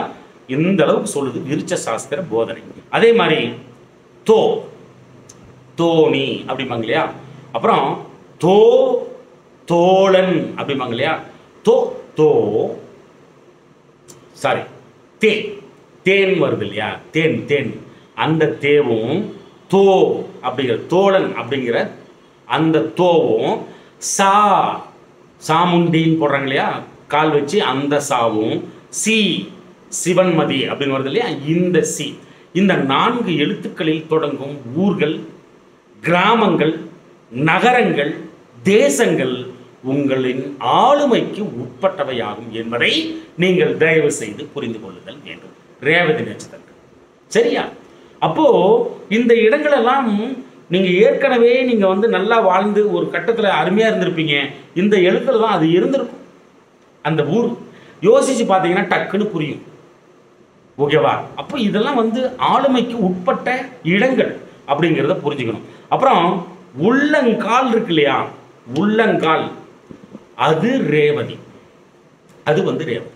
அப்போ அந்த உள்ளங்கால் வந்து ரேவதி அப்படிங்கிறதுனால அதெல்லாம் சுத்தமாக வச்சுக்கலாம். அந்த காலணி இருக்கு பாருங்க, காலணி உயர் ரக காணொலி யூஸ் பண்ணுங்க. இந்த காலணி செருப்பு அந்த செருப்பை வந்து உயர் ரகமாக நல்ல குவாலிட்டியாக போடுங்க, தப்பு இல்லை. அப்படி போட்டீங்கன்னா ரேவதி செயல்படும். உள்ளங்கால்கள் ரேவதி, அப்போது உள்ளங்கால நீங்கள் வந்து தடவி கொடுத்தீங்கன்னா கூட அந்த நேரத்தில் ரேவதி வேலை செய்யும். புரியுதுன்னு நினைக்கிறேன் உங்களுக்கு எதுக்காக இதை சொல்கிறேன்னு சொல்லிட்டு. அப்புறம் பூஞ்சோலை ரேவதி நட்சத்திரத்தின் இருப்பிடமாக அருளப்படுகிறது. பூஞ்சோலை அப்போ வீட்டு பக்கத்தில் நீங்கள் ரேவதி நட்சத்திரத்தில் பிறந்திருந்தீங்கன்னா வீட்டு பக்கத்தில் அழகாக ஒரு பூந்தோட்டம் வச்சிங்கன்னா அழகாக செயல்படும். நீங்கள் அந்த இடத்துல உங்களுடைய கை ஓங்கும். அந்த இடத்துல நீங்கள் இருப்பிடத்தில் இது பண்ணீங்கனாலே புரியுதுன்னு நினைக்கிறேன் இல்லையா? சரி, அடுத்து வல்லூர் பச்சையாக பாவிக்கப்படுகிறது. வல்லூர்னா என்ன? கழுகு இல்லைங்களா? அது வந்து பச்சையாக பாவிக்கப்படுகிறது. பறவையாக சொல்லப்பட்டுள்ளது ரேவதிக்கு. அப்போ அந்த வல்லூர் படத்தை படமாக போட்டு வைத்துக் கொள்ளுதல். வல்லூரை பொம்மை வாங்கி தொழில் செய்கிற இடத்துலையோ இல்லை வீட்லையோ வரவேற்பறையிலோ வச்சுக்கிட்டு அடிக்கடி பார்வையில் படும்படி வைத்துக் கொள்ளும் பட்சத்தில் அப்பையும் உங்களுக்கு நன்மை உண்டாகும். அப்புறம் ரேவதி நட்சத்திரம் அப்படின்னாலே ஓடம், தோணி, கள்ளத்தோணி, சாரிப்பா அதெல்லாம் வேணாம். ஓடம் போன்று கடலில் ஓடம் இருக்குல்ல, பாய்மர கப்பல், இந்த சகலவிதமான கடல் வாகனங்கள் இருக்கு பாருங்க, அது எல்லாத்துலேயும் எது பிடிக்குதோ உங்களுக்கு அது படமாக போட்டு பக்கத்தில் வச்சுக்கிட்டிங்கன்னா மிகச்சிறந்த நன்மை கிடைக்கும். அது வந்து நீர்மூழ்கி கப்பலாக இருந்தாலும் சரி, ஓடம் அப்படின்னாலே ரேவதி தான். கடலுக்குள்ளே ஓடுறது எல்லாமே அந்தந்த நம்ம ஒகேனக்கல் ஆற்றுல கூட பரிசல் மாதிரி இருக்கு பாருங்க, அது கூட ரேவதி தான். இந்த பரிசலில் உட்காந்து போகிறவங்களாம் சுற்றுவாங்க பார்த்தீங்களா ஒகேனக்கல்ல, அந்த மாதிரி அந்த பரிசல் கூட ரேவதி தான். இதெல்லாம் படமாக போட்டு வச்சுக்கலாம். கடலுக்கு பக்கமாக போனோம்னா ஒரு ரவுண்டு போயிட்டு வரலாம். ஒகேனக்கல் போனால் அதில் உட்கார வச்சு போயிட்டு வரலாம். ரொம்ப சந்தோஷமாக இருக்கும். ரேவதி செயல்படும். ஓகேங்களா?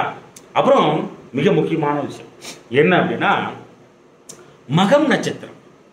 மகம் நட்சத்திரம் சமூக வேதையாக பாவிக்கப்படுகிறது. மகம் நட்சத்திரத்தில் பிறந்தவங்களை தான் சொல்லப்படுகிறது உங்களுக்கு. ஓகேங்களா? சமூக வேதையாக பாவிக்கப்படுகிறது. இந்த நட்சத்திரத்தில் யாராவது பிறந்தவங்க உங்ககிட்ட ஏதாவது பரிவர்த்தனை வச்சாங்கன்னா உஷாராக இருங்க. ஏன்னா ஒரு 10 பேர் இருக்கிறான் உங்களை எதிர்த்து கேள்வி கேட்குறாங்க அப்படின்னா மக நட்சத்திரக்காரனாக தான் இருப்பான். கவனமாக இருக்கும் இந்த நட்சத்திரக்காரர்கிட்ட. நான் மனுஷங்களை மட்டும் தான் சொல்கிறேன்.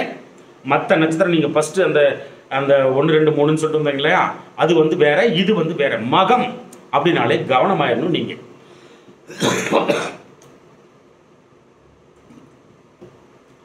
அப்புறம் அனுஷம் நட்சத்திரம். அனுஷ நட்சத்திரம் எங்கே வருது? பூசம், அனுஷம். உங்களுக்கு என்னமா சொல்லப்பட்டிருக்கிறது? இது இந்த நாள் வரும்பொழுது தான் அனுஜென்ம மைத்திர பரம மைத்திர நட்சத்திரமாக அருளப்பட்டிருக்கிறது. ஆனால் இதில் பிறந்த அனுஷ நட்சத்திரம் பாருங்க, அனுஷ நட்சத்திரம் பிறந்தவங்க உங்களுக்கு தட்சிணை வேதையாக வேலை செய்வார்கள். தட்சிண வேதையாக பிறந்த மனுஷன் தட்சிண வேதையாக வேலை செய்வான். இவங்ககிட்டையும் கவனமாக இருக்கணும். அந்த நாள் நல்லது நடக்கும், ஆனால் மனுஷன் உனக்கு கெட்டது பண்ணுவான். அப்போது இந்த தட்சிண வேதைனா என்ன? பணப்பிரச்சனையை இவங்க தான் தூண்டுவாங்க. மனக்கிலேசம் அதனால் உருவாகும். மனக்கிலேசனம்னா என்ன? மனவேதனை இவங்களால தொந்தரவு அதிகமாகும். இந்த மனுஷங்க கிட்ட கவனமாக இருங்க. கார்த்திகை நட்சத்திரம் எப்படி? கார்த்திகை நட்சத்திரம் வாமவேதையாக பாவிக்கப்படும். வஞ்சனை, சூழ்ச்சி, ஏமாற்றுதல் இந்த வேலையை செய்வாங்க கார்த்திகை நட்சத்திரம். கவனமாக இருங்க இவங்க கிட்டே. அப்புறம் பச்சரிசி மாவு இருக்கு பாருங்க, அது தானம் கொடுக்கலாம். நன்மைகள் பல உங்களுக்கு வந்தடையும். ரேவதிக்கு 6வது நட்சத்திரம் மிருகசீரிடம் சாதகம் என்பதால் பச்சரிசி மாவு கொடுக்கலாம். அதே மாதிரி மிருகசீரிடம் நட்சத்திரம் சாதகம் என்பதால் தென்னை மரத்தை வளர்த்தல், நீர் ஊற்றி காப்பாற்றி அழகா வளர்த்தலும் ஆகச்சிறந்த நன்மைகள் உங்களை வந்தடையும். அதே மாதிரி கப்பல், தோணி, பரிசல், ஓடம், ஸ்டீமர், தண்ணீரில் இயங்கக்கூடிய சகல விதமான வாகனங்களும் உங்களுக்கு நன்மையை தரும். பெரிய கப்பலாக ஒன்று படம் முடிச்சு கூட போட்டு வச்சுக்கலாம். ஓகேங்களா? அது மாதிரி பண்ணால் ரொம்ப ரொம்ப நல்லது. அப்புறம் இது சார்ந்த தொழிலாக இருந்தாலும் சரி, இது சார்ந்த வேலையாக இருந்தாலும் சரி, இது போன்ற படங்களை நீங்கள் தொழில் செய்யும் இடத்திலும் வச்சுக்கலாம். ஆகச்சிறந்த நன்மைகள் உங்களுக்கு வந்தடையும். அதே மாதிரி யமன் தரிசனம், ஸ்ரீவாஞ்சியம், யமன் தரிசனம், ஸ்ரீவாஞ்சியம் சென்று வருதல் உங்களுக்கு மிகப்பெரிய உன்னதமான பலன்கள், வாழ்க்கையில் திருப்பம் நிச்சயமாக உண்டாகும். மீன்கள், திமிங்கலம் மீன், கடல்வாழ் உயிரினங்கள் எல்லாமே ரேவதியா செயல்படும். சரியா? வாழைப்பழ தானம், வாழைப்பழத்தை உண்ணுதல் ஆகச்சிறந்த நன்மை. ஏதாவது ஃப்ரெண்டு வீட்டுக்கு போனீங்கன்னா வாழைப்பழம் வாங்கிட்டு போங்க. வாழைப்பழம் மறக்காமல் அதில் சேர்த்துக்குங்க. கொய்யாப்பழ தானமும் மிகச்சிறந்த வெற்றியை கொடுக்கும். சாப்பிடலாம், உணவில் சேர்த்துக்கலாம், அடிக்கடி நல்லது நடக்குங்க. உடனே கேட்கும் உங்களுக்கு. அந்த கொய்யாப்பழத்தில் இருக்கிற அத்தனை விதமான மருத்துவ குணங்களும் ரேவதிக்கு அருமையாக வேலை செய்யும் ஒரு கொய்யாப்பழம் சாப்பிட்டாலே. அதே மாதிரி ராமேஸ்வரம் சென்று வருதல், ராமநாத சுவாமியை தரிசனம் செய்தல், மிகச்சிறந்த வாழ்க்கையில் திருப்பம் நிச்சயம் உங்களுக்கு உருவாகும். அணிலை வளர்த்தல், அணிலுக்கு உணவளித்தல், அணிலை படமாக போட்டு வைத்துக் கொள்ளுதல், மிகச்சிறந்த நன்மை உங்களை வந்தடையும்.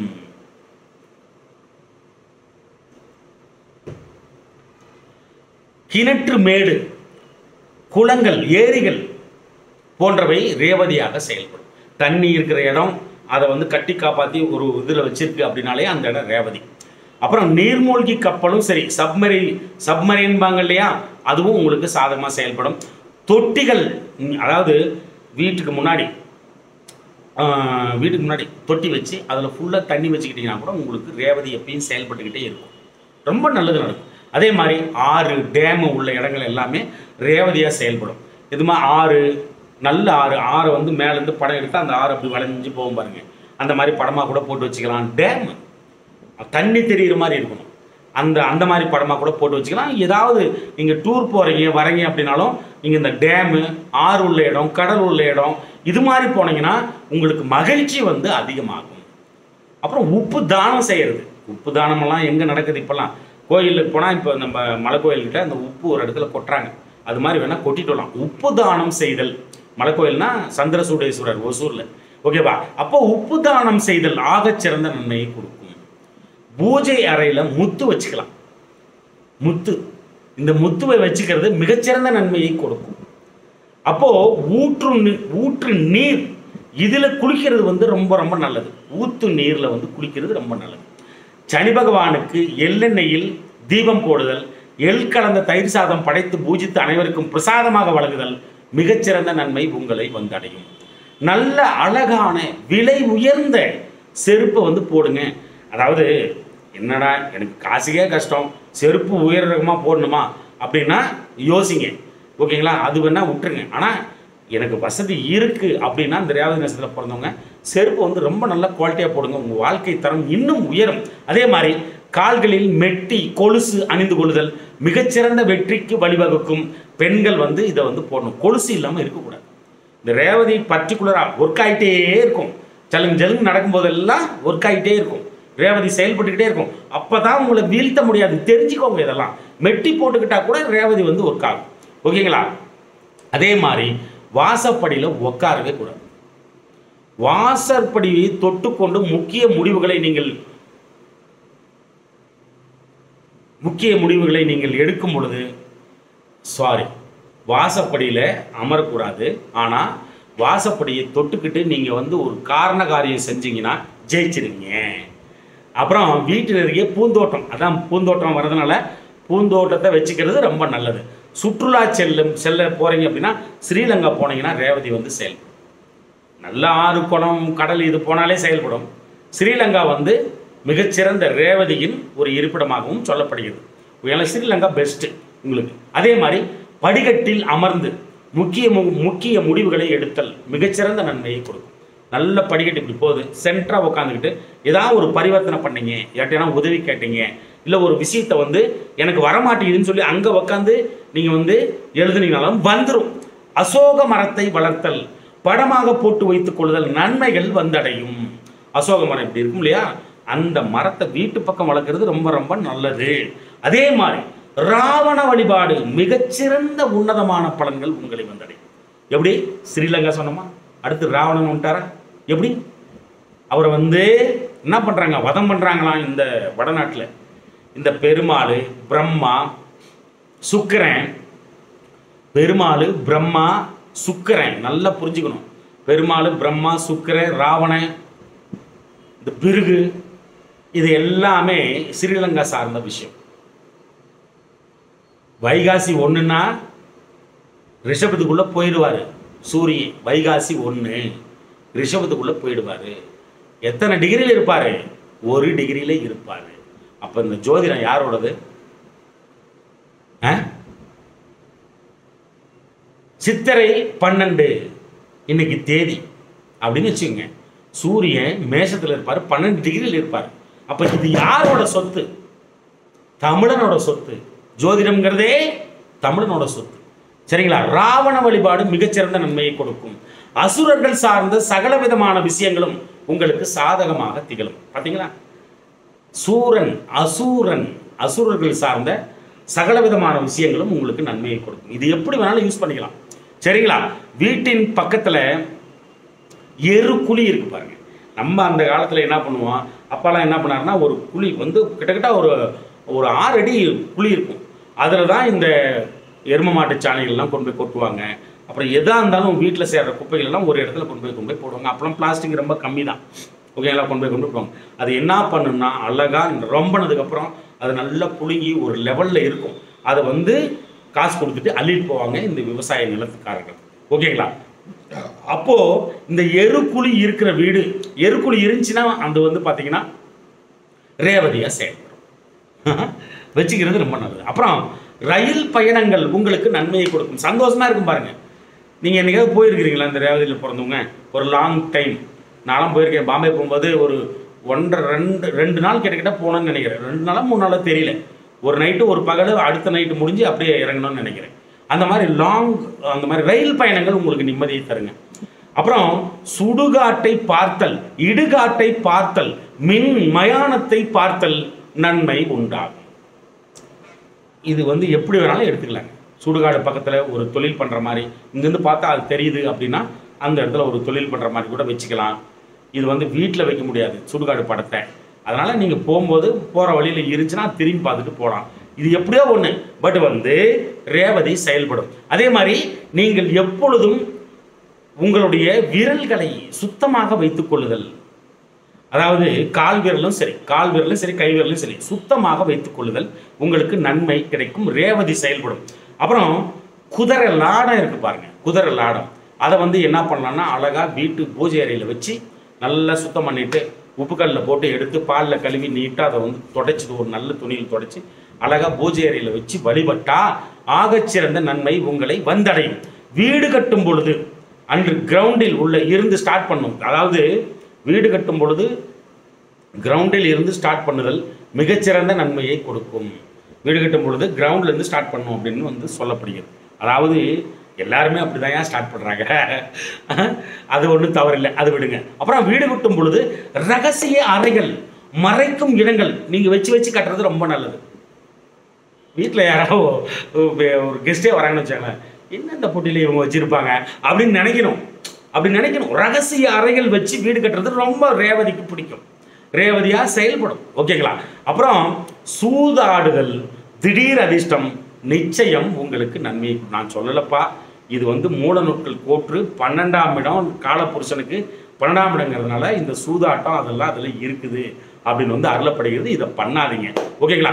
திருக்கோயில்களுக்கு சிலை செய்து தானமாக வழங்குதல். என்னுடைய நண்பி கௌசல்யா அவர்கள் கூட வந்து பார்த்தீங்கன்னா இப்போ ரீசெண்டாக நாகம்மா சிலை செஞ்சு, நல்ல படம் இப்படி இருக்குது அந்த சுவாமி, பயமாக இருக்குது அதை பார்த்தாலே. நாகம்மா சிலை செஞ்சு தானம் பண்ணாங்க. அந்த அளவுக்கு வந்து பண்ணாங்க. சிலை திருக்கோயில்களுக்கு சிலையை செய்து தானமாக வழங்குதல் ரேவதி செயல்படும். மிகப்பெரிய புண்ணியம் கிடைக்கும். அதே மாதிரி தர்மஸ்தாபனங்களுக்கு உதவி செய்தல் மிகச்சிறந்த நன்மையை எதிர்பார்க்கலாம். தர்மஸ்தாபனம்னா என்ன? ஒரு 10 பேர் வச்சு சோறு போடுறது, பெரியவங்களை வச்சு சோறு போடுறது, யார் மற்றவர்களை வச்சு சோறு போடுறது, இதெல்லாம் தர்மஸ்தானம் தானே. அப்போ வந்து அதுக்கு வந்து தாராளமாக உதவி செய்யலாம். ரொம்ப நல்லது. இறந்த, நல்லா புரிஞ்சுக்கங்க, இதெல்லாம் வந்து சொல்லித்தரோம், யாரும் சொல்லித்தர மாட்டாங்க. இறந்த இராணுவ வீரர்கள், போராட்ட களங்களில் உயிர் நீத்தவர்களுக்கு, அந்த குடும்பத்துக்கு உதவி செய்தல் மிகச்சிறந்த புண்ணியங்க. உங்களுடைய வழிவழியான உங்களுடைய பிள்ளைகள், பேரன்கள் எல்லாம் நல்லா இருப்பாங்க. இது கரெக்டாக தெரிஞ்சு செஞ்சீங்கன்னா ரொம்ப நல்லது. அதுதான் உங்களுக்கு தெரிய வச்சிருக்கேன். ஓகே, அடுத்து மொத்தத்தில் வெளிநாட்டு பயணம் என்பது உங்களுக்கு கைவந்த கலையாக மாற்றிக்கொள்ளுதல் ரேவதியாக செயல்படும். மதுபான வியாபாரங்கள் மிகச்சிறந்த நன்மையை கொடுக்கும். இதெல்லாம் விட்டுடுங்க. சகல விதமான விஷயங்களிலும் ஒரு அசால்ட்டு உங்களுக்கு இருக்கவே கூடாது. அசால்ட்டாக இருந்தீங்கன்னா மாட்டிப்பீங்க. ரொம்ப உஷாராக இருக்கிறது ரேவதியாக செயல்படும். அசால்ட்டாக இருந்தீங்கன்னா இந்த ரேவதி நட்சத்திரம் நார்மலாகவே ஒரு மிகப்பெரிய ஏமாற்றம் இவங்களுக்கு உண்டு. பட்டாதான் புத்தி வருண்டா அப்படின்பாங்க இல்லையா, அந்த மாதிரி மிகப்பெரிய ஏமாற்றம் நிச்சயமாக உண்டு நார்மலாகவே. இது வந்து போன ஏதோ ஒரு வீடியோலேயே சொன்னேன். ரேவதி நட்சத்திரக்காரங்க நார்மலாகவே ஏமாந்துடும். நம்பி ஏமாந்ததான் அதுக்கப்புறம் தான் உஷாராவாங்க. அதனால கவனமாக இருக்கணும். அசால்ட்டாக வாழாதீங்க. அதே மாதிரி ஈகோ என்ற வார்த்தை உங்களுக்கு ஆகாது. அந்த ஈகோ பார்த்தீங்க லைஃபே மோசமாக போய் முடிஞ்சிடும். ரொம்ப கவனமாக இருக்கணும். அதே மாதிரி சகல விதமான விஷயங்களிலும் கர்வம் கொண்டீர்கள் என்றால் நிச்சயமாக பயனற்றதாக மாறிவிடும் உங்களுடைய வாழ்க்கை. மற்றவங்கெல்லாம் வாழ்வாங்க. மற்ற நட்சத்திரத்துங்கெல்லாம் இதெல்லாம் வந்து நான் நிறைய நட்சத்திரம் சொல்லியிருக்கேன். நடக்கும்போதே அப்படி நடரா அப்படின்னு சொல்லி நடக்க சீமான் சொல்லுவார் பாரு, 2 ரெக்கையும் தூக்குடா அப்படின்பாருல்ல, அந்த மாதிரி நடக்க சொல்லியெல்லாம் சொல்லியிருக்கேன் நான். அது மாதிரி கர்வம் பார்க்கக்கூடாது, ஈகோ பார்க்கக்கூடாது, அசால்ட்டு இருக்கக்கூடாது. அசாத்திய தைரியம், குருட்டு தைரியம் உங்களுக்கு நிச்சயமாக ஒரு மோசமான பலனை கொடுத்துவிடும். அசால்ட்டு, அசாத்திய தைரியம், குருட்டு தைரியம் இதெல்லாம் இருக்கக்கூடாது. பார்த்துக்கலாம் விடுன்னு நீங்கள் நினைச்சினாலே மாட்டிப்பீங்க. பச்சை பயிரை தானமாக கொடுத்தல் ஆகச்சிறந்த நன்மை கிடைக்கும். பச்சை பயிறு புத பகவான், ரேவதி புத பகவான், ரேவதி வந்து ரேவதிக்கு அதிபதி புதன். பச்சை பயிரை தானமாக கொடுக்கலாம். பச்சை பயிரில் பதார்த்தங்கள் படைத்து பெருமாளுக்கு பூஜித்து படைத்து அனைவருக்கும் பிரசாதமாக வழங்குதல் மிகச்சிறந்த உன்னத பலன்களை நீங்கள் அடைவீர்கள். புதன்கிழமை தோறும் பச்சை பயிரை சிறிது ஊற வைத்து உண்ணுதல் மிகச்சிறந்த நன்மையை உங்களுக்கு கொடுக்கும். மாதுளை பழம் மரத்தை வளர்த்தல், பழத்தை தானமாக கொடுத்தல், மாதுளை பழத்தை உண்ணுதல், உணவில் சேர்த்துக் கொள்ளுதல் மிகச்சிறந்த நன்மையை கொடுக்கும். கொய்யாப்பழ தானம் முன்னாடியே சொல்லிட்டோம். சீத்தாப்பழ தானம், சீத்தா மரத்தை வளர்த்தல் இதெல்லாம் கூட ரேவதியாக செயல்படும். பித்தளை உலோகத்தை உடலில் படும்படி அணிந்து கொள்ளுதல் புத பகவான் செயல்படுவார், ரேவதி செயல்படும். பித்தளை உலோகம் இப்பெல்லாம் யாருங்க இந்த நெட்டில் போட்டால் 2 மெட்டீரியலையும் ஒன்றேன்னு தான் சொல்லுது. இந்த காப்பரு பித்தளை, இந்த காப்பர்னா காப்பரு பித்தளை வேற காப்பர் வேற இல்லைங்களா? அதெல்லாம் ஒன்றே தான் இங்கிலீஷில் காமிக்குது. பிரித்து பார்க்க முடியல, அந்த அளவுக்கெல்லாம் மறைஞ்சிட்டு போயிட்டு இருக்குது. மெட்டீரியல் கூட மறையுது. அது பித்தளை உலோகம் ரொம்ப ரொம்ப நல்லது. ஓகேங்களா? அதே மாதிரி பித்தளை உலோகத்தில் மணி செய்வாங்க. நம்ம வீட்டில் கூட அந்த காலத்தில் பித்தளை உலோகம்லாம் இருந்தது. ஈயம் பூசுவாங்க. ஓகேங்களா? அந்த உலோகத்தை உடலில் படும்படி அணிந்து கொள்ளுதல் மிகச்சிறந்த நன்மையை கொடுக்கும். கழுத்தில் சங்கிலி மாதிரி போட்டுக்கிறது, அது எந்த மெட்டீரியல் இருந்தாலும் சரி, உங்கள் லக்னாதிபதி மெட்டீரியல் இருந்தாலும் சரி, கழுத்தில் சங்கிலியாக போட்டுக்கிட்டிங்கன்னா ரேவதி வந்து வேலை செய்யும். அதே மாதிரி கருடனை பார்த்தல், கருடனை பார்த்தாலே அன்னைக்கு வந்து பார்த்தீங்கன்னா ஏதோ ஒரு நன்மை நடக்க போகுது அப்படின்னு அர்த்தம். சனி பகவான் வரலாறு, சனி பகவானோட வரலாறு, அபிமன்யு வரலாறு, ராவணேஸ்வரனின் வரலாறு, தோட்டக்கலை வரலாறு, பூச்செடி வரலாறு, ஊட்டி கார்டன், இந்த மாதிரி வந்து பொழுதுபோக்கு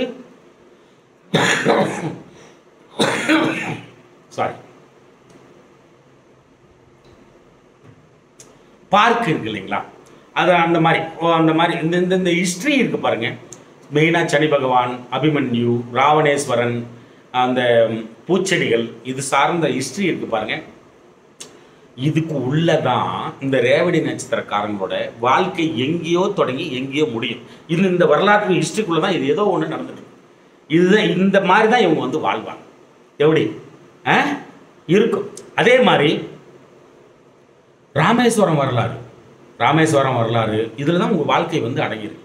அதே மாதிரி புரட்டாசி மாதம், ஆனி மாதம் உங்களுக்கு சாதகமாக செயல்படும். நல்லா புரிஞ்சுக்கிங்க. புரட்டாசி மாதம், ஆனி மாதம் இது ரெண்டுமே. ஆனி மாதம்னா மிதுனம் செயல்படும், புரட்டாசி மாதம்னா உங்களுக்கு தெரியும் எது கன்னி செயல்படும். அப்போது இது 2 மாதமும் பார்த்தீங்கன்னா வாழ்க்கையில் முக்கியமான நிகழ்வுகள் எல்லாம் நடந்திருக்குது உங்களுக்கு அப்படின்னா இந்த 2 மாதத்துல தான் இருக்கும். யோசிச்சு பார்த்தீங்கன்னா டக்குன்னு பிடிச்சிப்பீங்க. அடிக்கடி பச்சை கலரில் வந்து ட்ரெஸ் போட்டுக்கிறது, அப்புறம் வந்து கர்ச்சீப் வந்து வச்சுக்கிறது, இது தசா நடத்துகிற கிரகத்துக்கு கூட செய்யலாம். பட் வந்து ரேவதி வந்து ஸ்ட்ராங்கு பேஸ் மட்டும் அப்படிங்கிற பட்சத்தில் இது வந்து பச்சையாக இருக்கிறத வந்து யூஸ் பண்ணலாம். கையில் ஏதாவது ஒரு மோதிரம் இல்லாமல் இருக்கவே கூடாதுங்க. இந்த ரேவதியில் பிறந்துட்டாலே கையில் ஏதாவது ஒரு மோதிரமாக இருந்துகிட்டே இருக்கணும். ஏதாவது ஒரு மோதிரம் அந்த மாதிரி இருந்துச்சுன்னா ரேவதி வந்து செயல்படும். அதே மாதிரி புல்லாங்குழல் இசை கேட்டல், புல்லாங்குழலை வாசித்தல், புல்லாங்குழலை பார்வையில் படும்படி வைத்துக் கொள்ளுதல், பணமாக போட்டும் வைத்துக் கொள்ளுதல், ரொம்ப ரொம்ப நன்மை வந்து கிடைக்கும். புத பகவான் செயல்படாது. கிளியை வளர்த்தல், கிளியை படமாக போட்டு வைத்துக் கொள்ளுதல், கிளியின் ஓசையை கேட்டல், கிளிக்கு உணவளித்தல் மிகச்சிறந்த ஒன்று. தெலுங்கு பேசும் நபர்கள் உங்களுக்கு சாதகம், அதாவது சாதகமாக கூட செயல்பட வேணாங்க. இந்த காலத்தில் தெலுங்கு யாராவது பேசுனாங்கன்னா உங்களுக்கு துரோகம் பண்ண மாட்டாங்க. ஓகேங்களா? அந்த மாதிரி ஆட்கள் உண்டு. ஆனால் அந்த வேத நட்சத்திரம் ஏதாவது மாட்டிச்சுன்னா அவங்களாவது இவங்களாவது மாட்டிப்பீங்க. கவனமாக இருக்கணும். எதிலும் சுறுசுறுப்போட நீங்கள் செயல்பட்டால் தான் வெற்றி பெற முடியும். சோம்பேறித்தனம் பண்ணிங்கன்னா வேலைக்கு ஆகாது. இது வந்து எல்லாருக்குமே பொருந்தும். பட் வந்து சுறுசுறுப்பு வந்து ரேவதி. செப்டம்பர் மாதமும் உங்களுக்கு சாதகமாக செயல்படும். செப்டம்பர் மாதமும் உங்களுக்கு சாதகமாக செயல்படும். குதிரையை வளர்த்தல், குதிரைக்கு உணவளித்தல், குதிரை பொம்மையை வாங்கி வைத்து படமாக போட்டு வைத்துக் கொள்ளுதல், வாங்கி வைத்துக் கொள்ளுதல், வேலை செய்கிற இடத்துல, தொழில் செய்கிற இடத்துல, வீட்டு வரவேற்பு இதெல்லாம் வச்சுக்கிட்டா ரொம்ப ரொம்ப நல்லது ரேவதி. பெருமாள் வழிபாடு, பெருமாளை புதன்கிழமை தோறும் தரிசித்தல் மிகச்சிறந்த நன்மை வந்து உங்களுக்கு கிடைக்கும். எப்பொழுதும் சிறிதேனும் சுயநலமாக நீங்கள் வாழுதல் மிகச்சிறந்த நன்மையை கொடுக்கும். ஏற்கனவே சுயநலம் தான், சுயநலம் வந்து இருக்கணும். வெற்றிலை கொடியை வளர்த்தல், வெத்தலை கொடியை வளர்த்தீங்கன்னா ரேவதியா செயல்படும் அப்படிங்கிறத புரிஞ்சுங்க. வீட்டில் படிப்பதற்கு தனி அறையை வந்து அமைத்துக் கொள்ளுதல் ரேவதி செயல்படும். அதே மாதிரி சேமியா, கிச்சடி போன்ற உணவுகளை தானமாக கொடுத்தல், உண்ணுதல், அதுவும் வந்து ரேவதியா செயல்படும். புதன்கிழமை என்பது உங்களுக்கு எப்பொழுதும் சாதகமான ஒரு நாளாகும்.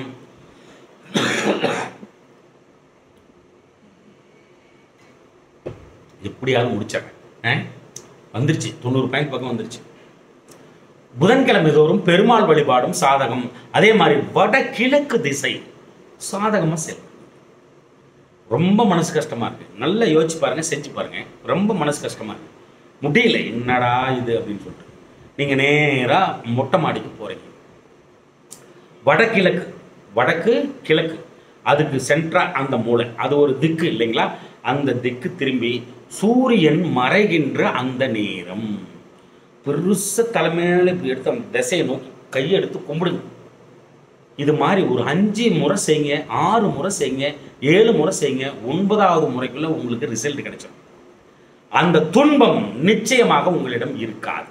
சரியா? மரகத பச்சை கல்பதித்த மோதிரத்தை அணிந்து கொள்ளுதல் வேண்டும். இது வந்து புதன் பச்சைக்கல் அப்படிங்கிறது வெள்ளியில போட்டுக்கணும். அப்போ இதுவும் வந்து பாத்தீங்கன்னா ரொம்ப நல்ல விஷயம். துவர்ப்பு சுவை எப்பொழுதும் உங்களுக்கு கை கொடுக்கும். துவர்ப்பு சுவை, அதாவது ஒரு உடம்பே சரியில்லை அப்படின்னா கூட துவர்ப்பு சுவை உள்ள பதார்த்தத்தை நீங்கள் உண்ணும் பொழுது ஸ்ட்ராங் ஆயிடுவீங்க, அதுல இருந்து வெளியேறி வந்துடுவீங்க அப்படிங்கிறத புரிஞ்சுக்கங்க. ஓகேவா? அடுத்து குதிரை வண்டியை பார்த்தல், குதிரை வண்டியில் பயணம் செய்தல், படமாக போட்டு வைத்துக் கொள்ளுதல் மிகச்சிறந்த நன்மைகள் உங்களை வந்தடையும். துளசி இலையை உண்ணுதல், துளசி இலையால் விஷ்ணுவுக்கு மாலையிட்டு வழிபடுதல் மிகச்சிறந்த நன்மை உங்களை வந்தடையும். 1 மணி நேரம் 3 நிமிஷம் பண்ணிடலாம். எழுதுங்க, எல்லாம் எழுதுங்க. அப்புறம் வீட்டை சுற்றி நல்ல நந்தவனம் மாதிரி, அப்பயே சொன்னேன் இல்லையா, அந்த மாதிரி வச்சுக்கோங்க.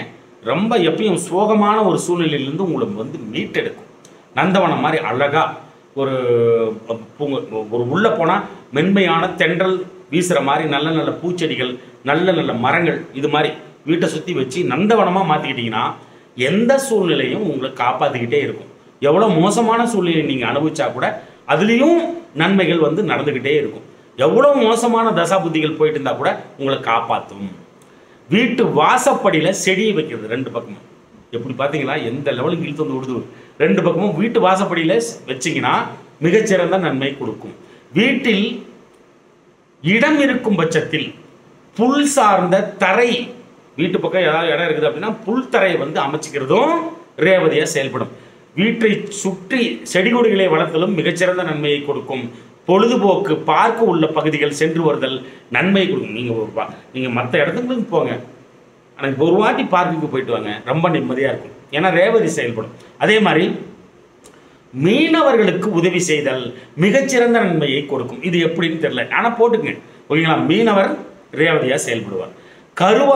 கருவாட்டை உணவில் சேர்த்து கொள்ளுதல் மிகச்சிறந்த நன்மைகளை எதிர்பார்க்கலாம். நார்மலாகவே கருவாட்டில் கோடான கோடி சத்து இருக்குதுன்ற, எவ்வளோ பெரிய நோயையும் வந்து கட்டுப்படுத்திடும் அப்படின்னு அருளப்படுகிறது கருவாடு.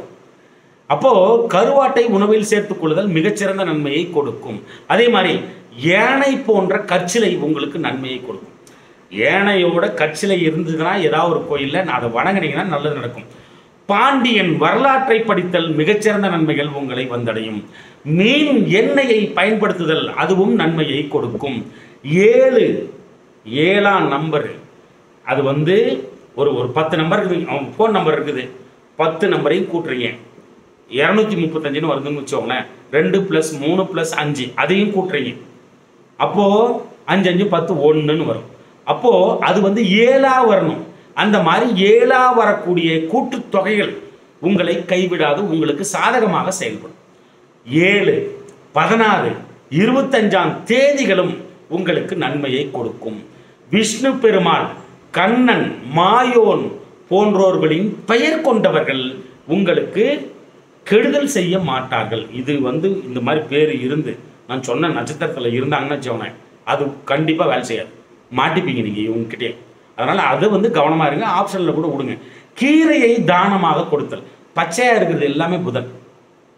அப்போது அந்த ஒரு மரம் எடுத்தால் பச்சை பழையன்னு இருக்கும், பூவெல்லாம் கூட இருக்காது அதில் ஒரு சில மரத்தில், அது வந்து புதன். அதனால் கீரை வந்து பச்சையில் இருக்கும் இல்லையா, அது வந்து தானமாக கொடுக்கலாம், உணவில் வந்து நீங்கள் சேர்த்துக்கலாம். அது வந்து உங்களுக்கு நன்மையை கொடுக்கும். திருப்பதி சென்று வருவதிலும் அதை விட ஸ்ரீரங்கம் ரங்கநாத பெருமாளை தரிசித்தலும் மிகச்சிறந்த நன்மையை உங்கள் வந்தடையும்.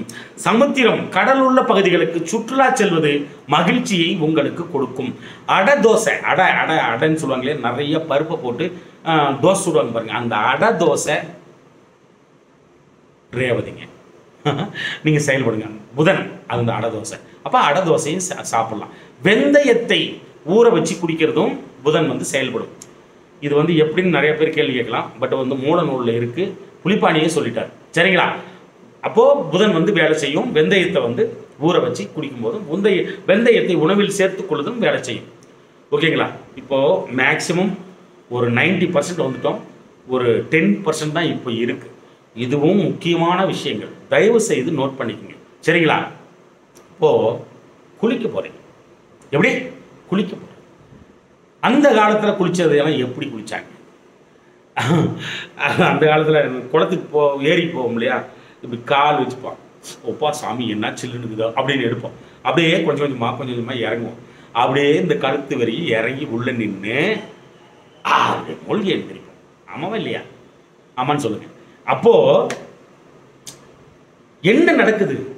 பாதத்திலேருந்து அப்படியே கொஞ்சம் கொஞ்சமாக மேலே வரும்பொழுது இந்த சூடு வந்து நகரம், அப்படியே மேலுக்கு வரும். மேலுக்கு வந்து அப்படி தலையில் குனிஞ்சு நடக்கும் பொழுது அந்த சூடு வந்து உச்சந்தலைக்கு பக்கத்தில் கீழே, அதுக்கு கீழே வெளியேறும். அந்த இடத்துல வெளியேற சூடு வந்து என்ன தெரியுமா? கெட்ட சூடு. அந்த கெட்ட சூடுனா என்ன? நோய்களை உருவாக்கக்கூடிய சூடு அது வந்து.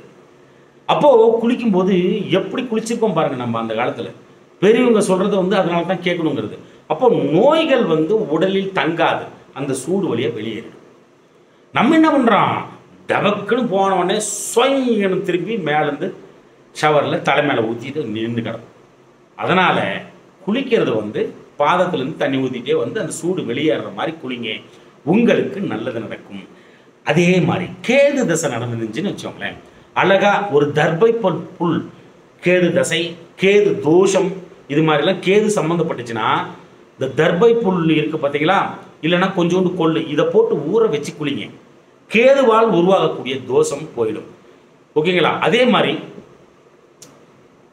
சுக்கிர தசை நடக்குது அப்படின்னா மொச்சக்கொட்டை இல்லைன்னா நவாப்பழ இலை, இதை வந்து ஊற போட்டு குளிங்க, சுக்கரனால் உண்டான தோஷங்கள் விலகும்.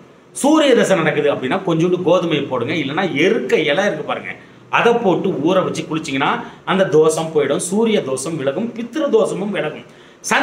சந்திரனால் உருவாகக்கூடிய தோஷங்கள் போகணும் அப்படின்னா கொஞ்சோண்டு நெல், இல்லைனா கொஞ்சோண்டு மல்லிகைப்பூ இலை, இல்லைனா கொஞ்சோண்டு முருங்கை இலை, இது மாதிரி ஏதாவது போட்டு ஊற வச்சு குளிச்சிங்கன்னா சந்திரனால் உண்டான தோஷங்கள் உங்களை விட்டு அகலும். எத்தனை மணி நேரம் பார்க்கணும்? 1 மணி நேரம் 10 நிமிடங்கள் முடிச்சலாம் சீக்கிரமா.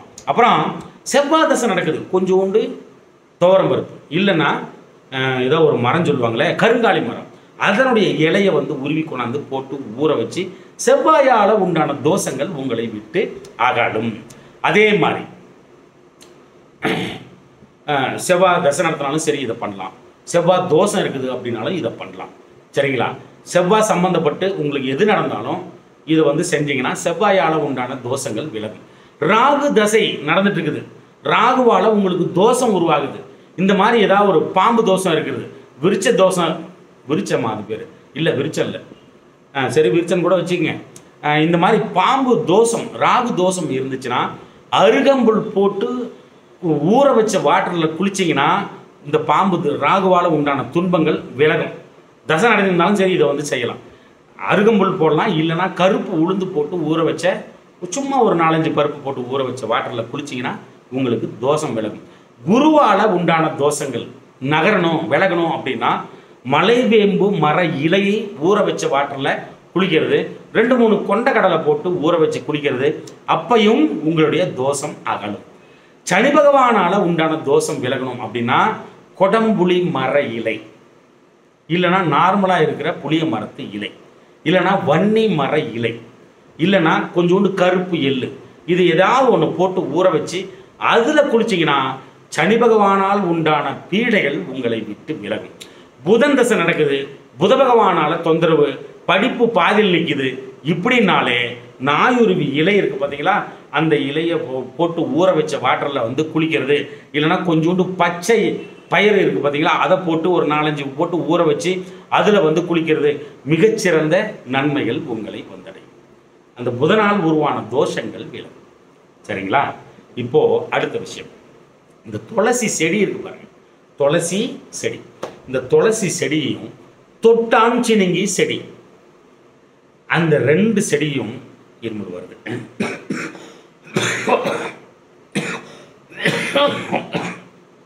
சாரி,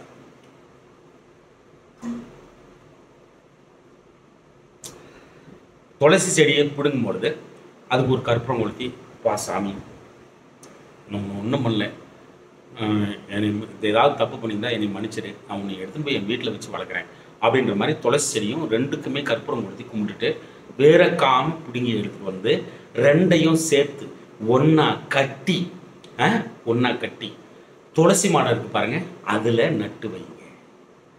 முதல் நீர் மொச்சை கொட்டை ஊற வச்ச நீரை ஊற்றுங்கள். அதிலே வளர்ந்து கூட வரட்டும், ஒரு அவரைக்காய் செடி வந்து அதிலே கூட வளர்ந்து வரட்டும். ஒரு 10 பருப்பு போட்டு ஊற வச்சு அதில் ஊற்றுங்க. வெள்ளிக்கிழமை அன்னைக்கு நடுங்க. ஓகேங்களா? வெள்ளிக்கிழமை அன்னைக்கு ஒரு ஒரு ஒரு ஒரு இந்த ஊதுபத்தி அதை கொளுத்திட்டு இப்படி ஒரு 3 சுற்று அது 2க்கும் நல்லா கட்டி வச்சு வளர்க்கணும். அழகாக வளரணும். வளரும்போது வெள்ளிக்கிழமை என்ன பண்ணுங்கன்னா அப்படி இந்த பக்கம் ஒரு 3 சுற்று, இந்த பக்கம் ஒரு 3 சுற்று, அப்படியே அந்த செடியையும் அந்த பக்கம் ஒரு 3 சுற்று, இந்த பக்கம் ஒரு 3 சுற்று, இப்படி சுற்றி வாங்க. புருச்சம் பொண்டாட்டிக்குள்ள சண்டை வராது. என்ன வராது? சண்டை வராது. ஒற்றுமை அதிகமாகும். தயவு செய்து செய்யுங்கள். அதே மாதிரி இந்த பச்சை பயிரை யூஸ் பண்ணிங்கன்னா ரொம்ப அழகாக உங்களுக்கு நிறைய வேலை செய்யும். ஒரு கணக்கே வரல, பச்சை பயிர் கொஞ்சம் சாப்பிட்டு உட்காந்து மண்டை அடித்து போட்டிங்கன்னா போட்டுருவீங்க. ஒரு இன்டர்வியூக்கு போகணும், பச்சை பயிரை சாப்பிட்டு போனீங்கன்னா வென்றுவீங்க. ஒரு போட்டி தேர்வு பச்சை பயிரை சாப்பிட்டு போய் எழுதுனீங்கன்னா வென்றுவீங்க. இதெல்லாம் எப்படா? அப்படிதான். சரிங்களா? இந்த பச்சை பயிர் அவ்வளோ வேலை செய்யும். போட்டின்னு வந்துட்டாலே பச்சை பயிர் கொஞ்சமாக சாப்பிட்டுட்டு போனீங்கன்னா வெற்றி உறுதி உங்களுக்கு. அதே மாதிரி ஒரு இன்டர்வியூக்கு போங்க, நேர்காணலுக்கு போங்க, எது பண்ணாலும் சரி, ஒரு கணக்கு வரல, அப்புறம் வந்து ஒரு விஷயங்கள் தெரிய மாட்டேங்குது, ரொம்ப மறைஞ்சு கிடக்குது, இதுக்கு எல்லாத்துக்கும் இந்த பச்சை பயிர் வேலை செய்யும். சரிங்களா? 1 மணி நேரம் 14 நிமிடங்கள். சரி, அடுத்து காலையில் எழுந்திரிச்ச உடனே கையை நல்லா தேய்ச்சிட்டு இப்படி முழுங்க. அதில் உங்கள் வாழ்க்கை இதுலவே இருக்கு இல்லையா? இதில் தானே இருக்கு. இதில் அத்தனை நாடி நரம்புக்கும் சம்பந்தம் இருக்குது. அதே மாதிரி இதில் எவ்வளோ பெரிய கோடுகள் இருக்குது பாருங்கள். இந்த கோடுகள் எல்லாம் உங்களுக்கு வாழ்க்கை சமாச்சாரங்கள். ஒரு தசாபுத்தி நடக்குதுன்னா இதில் வந்து இந்த கோட்டில் வந்து மாற்றம் உருவாகுது. மாற்றம் உருவாகுது. கஷ்டப்படணும் அப்படின்னு இருந்தால் அந்த கோடு எங்கேயோ வளையுது, கோடு மாறுது. ஒரு நல்ல தசா காலம் வந்துச்சுன்னா, வெற்றியை கொடுக்குற நிலைமை வந்துச்சுன்னா அந்த கோடு மாறுது, கைரேகை மாறுது. இப்படி தேய்ச்சி இப்படி முழுங்கி உங்களுக்கு ரொம்ப நல்லது நடக்கும் அப்படிங்கிறத தெரிஞ்சுங்க. அப்புறம் வீட்டில் வந்து சமையல் அறையில் ஊறுகாய் இல்லாமல் இருக்காதீங்க. ஊறுகாய் குபேரன் என்று அருளப்படுகிறது. சரிங்களா? இந்த குபேரனும் ராமேஸ்வரமும் சம்மந்தப்படும், ராமேஸ்வரம் ஸ்ரீலங்காவும் சம்மந்தப்படும். ஓகேங்களா? அப்புறம் வீட்டில் பெரியவங்க இருக்கிறாங்கன்னு வச்சவங்க, அப்பா அம்மா முதற்கொண்டு தாத்தா பாட்டி இவங்கெல்லாம் இருக்கிறாங்கன்னு வச்சவங்க, என்றைக்குமே சில பேர் சொல்லுவான் காலில் விழுந்தா கர்மா வந்துடும். அதெல்லாம் கிடையாது, நல்லது தான் நடக்கும். எப்படி சொல்கிறீங்க அப்படின்னா, ஒரு 10 ரூபா கொடுத்து காலில் விழுந்து ஆசீர்வாதம் வாங்கிக்கோங்க. ஒரு நல்ல நாள், ஒரு பிறந்த நாள், ஒரு தீபாவளி, அமாவாசை, பௌர்ணமி இந்த மாதிரி வருது இல்லைங்களா? அந்த நாட்களில் பெரியவங்க கிட்ட காலில் விழுந்து ஆசீர்வாதம் வாங்கிங்க. ஒரு காசு ஏதாவது கொடுத்து வாங்கிக்கங்க. இது வந்து உங்களை எப்பயுமே காப்பாற்றும், நல்ல மாதிரி வச்சுருக்கோம். பாக்கியம் எங்கேருந்துங்க கிடைக்கிது? ஒரு கரண்ட் பில் கட்டுறீங்க, நீங்கள் ஒரு கரண்ட் பில்லே கட்டுறீங்க. போய் அந்த காலத்தில் நம்மளாம் அப்போ கியூவில் நின்று தானே கட்டணும். சரிங்களா? அங்கேருந்து ஒருத்தர் வராரு, 100வது ஆளாக நீங்கள் வந்து கியூவில் நிற்கிறீங்க. அங்கேருந்து ஒருத்தர், தம்பி கொண்டா நான் கட்டிக்கிறேன் நீ போ. இதுதான் பாக்கியம். எது பாக்கியம்? இதுதான் பாக்கியம். நம்ம போய் நின்னோம், யாரோ ஒருத்தர் வந்து நம்மளை சப்போர்ட் பண்ணிட்டு போகிறாரு. இதுதான் போன பிறவி, முன்னாடி பிறவி, அத்தனை பிறவி, எத்தனை பிறவி எடுத்திருந்தாலும் அதில் செஞ்ச நன்மைகள் தான் இந்த மாதிரி நடக்கும். இது எல்லா விஷயத்துக்கும் பொருத்திக்கலாம். அப்போது இது எங்கேருந்து கிடைக்குது? அப்பா அம்மா காலில் விழுறது, பெரியவங்க காலில் விழுறது வந்து கிடைக்கும். இது ரொம்ப ரொம்ப முக்கியம். சரிங்களா? அடுத்து, பெண்கள் வந்து வளையல் அணியாமல் தயவு செய்து இருக்காதீர்கள். உங்கள் அப்பாவே வெளியில் போகிறாரு, உங்கள் வீட்டுக்காரரே வெளியில் போகிறாரு, ரேவதி நட்சத்திரத்தில் பிறந்தவங்களாம் நீங்கள் இருக்கிறீங்க. அப்போது ஒன்று கையில் ஒரு அந்த பேக் எடுமான்னு கேட்குறாங்க, அதை கொண்டு போய் கொடுக்கும்போது வெறும் கையில் கொடுக்கக்கூடாது. இது மண்டைங்களுக்கு நிறைய புரிய மாட்டேங்குது. வளையல் போடாமல் இருக்கவே கூடாது பெண்கள். அதே மாதிரி சாயந்தரம் விளக்கேத்தனையா எதையுமே கொடுக்காது. வர்றது வேணால் வரட்டும், ஏதாவது ஒரு ஒரு கொஞ்சம் இதை கொடுங்க, அதை கொடுங்க, ஏதாவது எனக்கு ட்ரில்லிங் மிஷின் வேணும், அப்போ தான் வருவான். விளக்கேற்றும் போது ட்ரில்லிங் மிஷின் வரணும் வேணும், கொடுக்கவே கொடுக்காது. சாயந்தரம் ஆச்சுன்னா சாரிப்பா சாயந்தரம் ஆச்சுன்னா விளக்கேற்றணும். விளக்கேற்றினதுக்கு அப்புறம் வீட்டிலேருந்து எந்த பொருளும் வெளியில் போகணும். சரியா? அப்புறம் வியாழக்கிழமை விருந்துண்ணுதல் கூடாது. என்னடா விருந்துண்ணுதல்? ஒரு நண்பரே உங்களை கூப்பிட்டுருக்காரு, வியாழக்கிழமை அன்னைக்கு கூப்பிட்டுருக்காரு. நைட்டு போகிறீங்க ஒரு 8 மணிக்கு, நல்ல பிரியாணி செஞ்சு வச்சுக்கிறாரு. சாப்பிட்டுட்டு ரொம்ப சந்தோஷமாக வீட்டுக்கு வந்து சேர்றீங்க. ஓகேங்களா? விருந்துண்ணுதல் வியாழக்கிழமை. இந்த வியாழக்கிழமை பண்ணிட்டு வந்தீங்கன்னா அடுத்து கொஞ்சம் நல்ல சண்டை வந்துடும் உங்களுக்கு அவங்களுக்கு. அதே மாதிரி நீங்கள் கூப்பிட்டு போட்டாலும் ஒரு விருந்து வந்து சுபத்துவமாக முடிச்சிங்கனாலும் சண்டை வந்துடும் வியாழக்கிழமை. வியாழக்கிழமை அன்னைக்கு இந்த விருந்துண்ணுதல் போகக்கூடாது, கவனமாக இருக்கணும். ஓகேவா? அடுத்து மாலை 6 மணி, சாயந்தரம் 6 மணி ஆச்சுன்னா விளக்கேற்றணும். அது சொல்லிட்டோம். நெருப்பையும் தண்ணீரையும் எவள் ஒருவர் யார் ஒருவர் சிக்கனமாக பயன்படுத்துகிறீர்களோ அந்த வீட்டில் மகாலட்சுமி வாசம் செய்வாள் அப்படிங்கிறத மறந்துடாதீங்க. அதே மாதிரி வீட்டில் யாரையும் சனியனேன்னு திட்டுற வேலை இருக்கவே கூடாது. நான் முன்னாடியே சொல்லிட்டேன் சனி பகவான் யாருன்னு சொல்லிட்டு. அப்போ அவ்வளோ சாதாரணமாக திட்டுறீங்க, அவர் என்ன அவ்வளோ இழிச்சு வாய திட்டுறதுக்கு போய் யூஸ் பண்ணுறது அவரே. சனியனேன்னு திட்டினீங்கன்னா அதுவும் பர்டிகுலராக இந்த ரேவதி நட்சத்திரக்காரங்க உங்களுக்கு பிரச்சனை அதிகமாகுதுன்னு அர்த்தம். ஏதோ நடக்க போகுதுன்னு அர்த்தம். உங்கள் வாயிலிருந்து அந்த வார்த்தையே வரக்கூடாது. இன்னொரு வாட்டி சொல்லிட்டா சனி பகவான் உண்மையாக கொஞ்சமாக ஒரே பாயிண்ட் சொல்லு, உண்மையான அன்பு, பாசம், உண்மையான காதல், இதுக்கு அதிபதி அவர் தான். சனி பகவான் ரொம்ப ஸ்ட்ராங்காக இருந்து ஒருத்தன் லவ் பண்ணிட்டான் அப்படின்னா அது உண்மையான லவ், உண்மையான ஒரு காதல் அப்படிங்கிறத புரிஞ்சுக்கணும். அதே மாதிரி அதனால தான் தயவு செஞ்சு திட்டக்கூடாது. அப்போ ஆயிலை கொடுக்கக்கூடியவர், மிகப்பெரிய உழைப்பை கொடுக்கக்கூடியவர், அவரை போய் சும்மா சனியன் அதெல்லாம் திட்டக்கூடாது. இந்த ஒரு கூட்டம் இருக்குது, இந்த சனி பகவானை ஒரு வழி பண்ணிட்டாங்க. எல்லாம் அப்படியே கோயில் முதற்கொண்டு சகல விதமான தமிழ் சமாச்சாரங்களையும் ஊடுருவிட்டாங்க. மொத்த பேரும் ஒரு கேங்கை வந்து ஊடுருவி இன்னைக்கு எழுந்திரிச்சாலே அவங்க என்ன நினைக்கிறாங்களோ அதைத்தான் நம்ம வந்து பண்ணிட்டு இருக்கோம். அது நம்ம ஒன்னொன்னும் பண்றது அந்த கேங்குக்கு மட்டும்தான் வந்து சாதகமாக முடியும். எப்படி கொக்கோ கோலா வந்து நம்ம இந்த வச்சுட்டு இருக்கிற கடைக்காரனுக்கு ₹1 கிடைக்குது அப்படின்னா கொக்கோ கோலாவில், அமெரிக்காக்காரனுக்கு ₹1 கிடைக்குது அப்படின்னா அந்த கொக்கோ கோலாவில், அந்த மாதிரி இவங்க பண்ற அந்த நீராடுதல், இந்த நீராடுதல், அந்த பரிகாரம், இந்த பரிகாரம், அது சொல்லுவாங்க திலக் ஹோமம் வாங்க. அடே சாமி, 40,000 50,000 ஓடுது அதில். அப்போ யாருக்கு போய் சேருது அப்படின்னா இவங்களுக்கு தான் போய் சேருது. நம்ம பண்ற ஒவ்வொரு விஷயமும் நம்மள ரத்தத்துல ஊற வச்சுட்டாங்க, நம்மளுக்கு புரியறது இல்லை. ஏன்னா வழி வழியா நம்ம வந்து மொத்தமா இந்த லெமோரியா கண்டம் இருந்துச்சு பாருங்க, அப்போ கோலோச்சனது அது அழிஞ்சதுலேருந்து நம்மளே மொத்தமா போட்டு அமுக்கிட்டாங்க. இவங்க விட்டா எங்கேயோ போயிடுவாங்கன்னு சொல்லி அமுக்கிட்டாங்க. இன்னொரு விஷயம், புலிப்பாணி எழுதிய செய்யுளில் 8ஆம் இடத்தை அருளும் பொழுது பீரங்கியால் அடிபடுவான் அப்படின்னு எழுதி வச்சுக்கிறாரு. இது பெரிய பெரிய சண்டையா வந்திருக்குது வாட்ஸ்அப்ல. எப்படி 5000 வருஷத்துக்கு 3000 வருஷத்துக்கு முன்னாடி எழுந்து இது வந்து எப்படி பீரங்கின்னு சொல்றாரு அவரு? அப்ப ஏதோ நடந்திருக்குது வேலை. எப்படின்னு அந்த செயல்ல பீரங்கின்னு வருது? மாறால் அடிபடுவான், பீரங்கியால் மாறால் அடிபடுவான் அப்படின்னு எழுதி வச்சுக்கிறார். பீரங்கி என்ற வார்த்தை எப்படி வந்தது? இதை கேள்வி கேட்டதுக்கு நிறைய வாட்ஸ்அப்ல இருந்து தூக்கியிருக்காங்க நம்மளே. அந்த காலத்துல 4-5 வருஷத்துக்கு முன்னாடி சொல்றேன். அதனால நம்ம எதை சொல்ல வந்தோம், ஏதோ சொல்ல வந்தோம், புரிஞ்சுக்கங்க சாமி. விஷயத்துக்கு போயிடுவோம் நம்ம நேரம். அப்புறம் வீட்டில் வந்து சனியனேன்னு திட்டக்கூடாது. அதே மாதிரி வீட்டில் வந்து பெண்களின் அழுகுரல் வந்து அழாதீங்க தயவு செஞ்சு. வீட்டுக்கு வெளியே போய் கூட அழுதுட்டு உள்ளே வந்துருங்க. உள்ளே வரும்போது சந்தோஷமா வந்துருங்க. அழுகுரல் வீட்டில் பெண் அழுகுரல் கேட்டுச்சுன்னா மகாலட்சுமி தங்க மாட்டான். அதே மாதிரி நீங்கள் பிறந்த திதியின் தேவதை என்ன திதியில பிறந்தீங்களோ ஆஸ்ட்ரோ ராஜகணபதினு போட்டீங்கன்னா வந்துடும். அந்த தேவதையை வணங்கினா, திதி தேவதையை வணங்கினா என்ன நடக்கும் அப்படின்னா, இப்போ சொல்கிறேன் பாருங்க, இது மட்டும்தான் திதி. அது கூட வந்து நல்ல தசா காலம் சப்போர்ட் பண்ணாதான் இதில் நடக்கும். ஓகேங்களா? இந்த திதி தேவதையை வணங்கினீங்கன்னா என்ன நடக்கும்?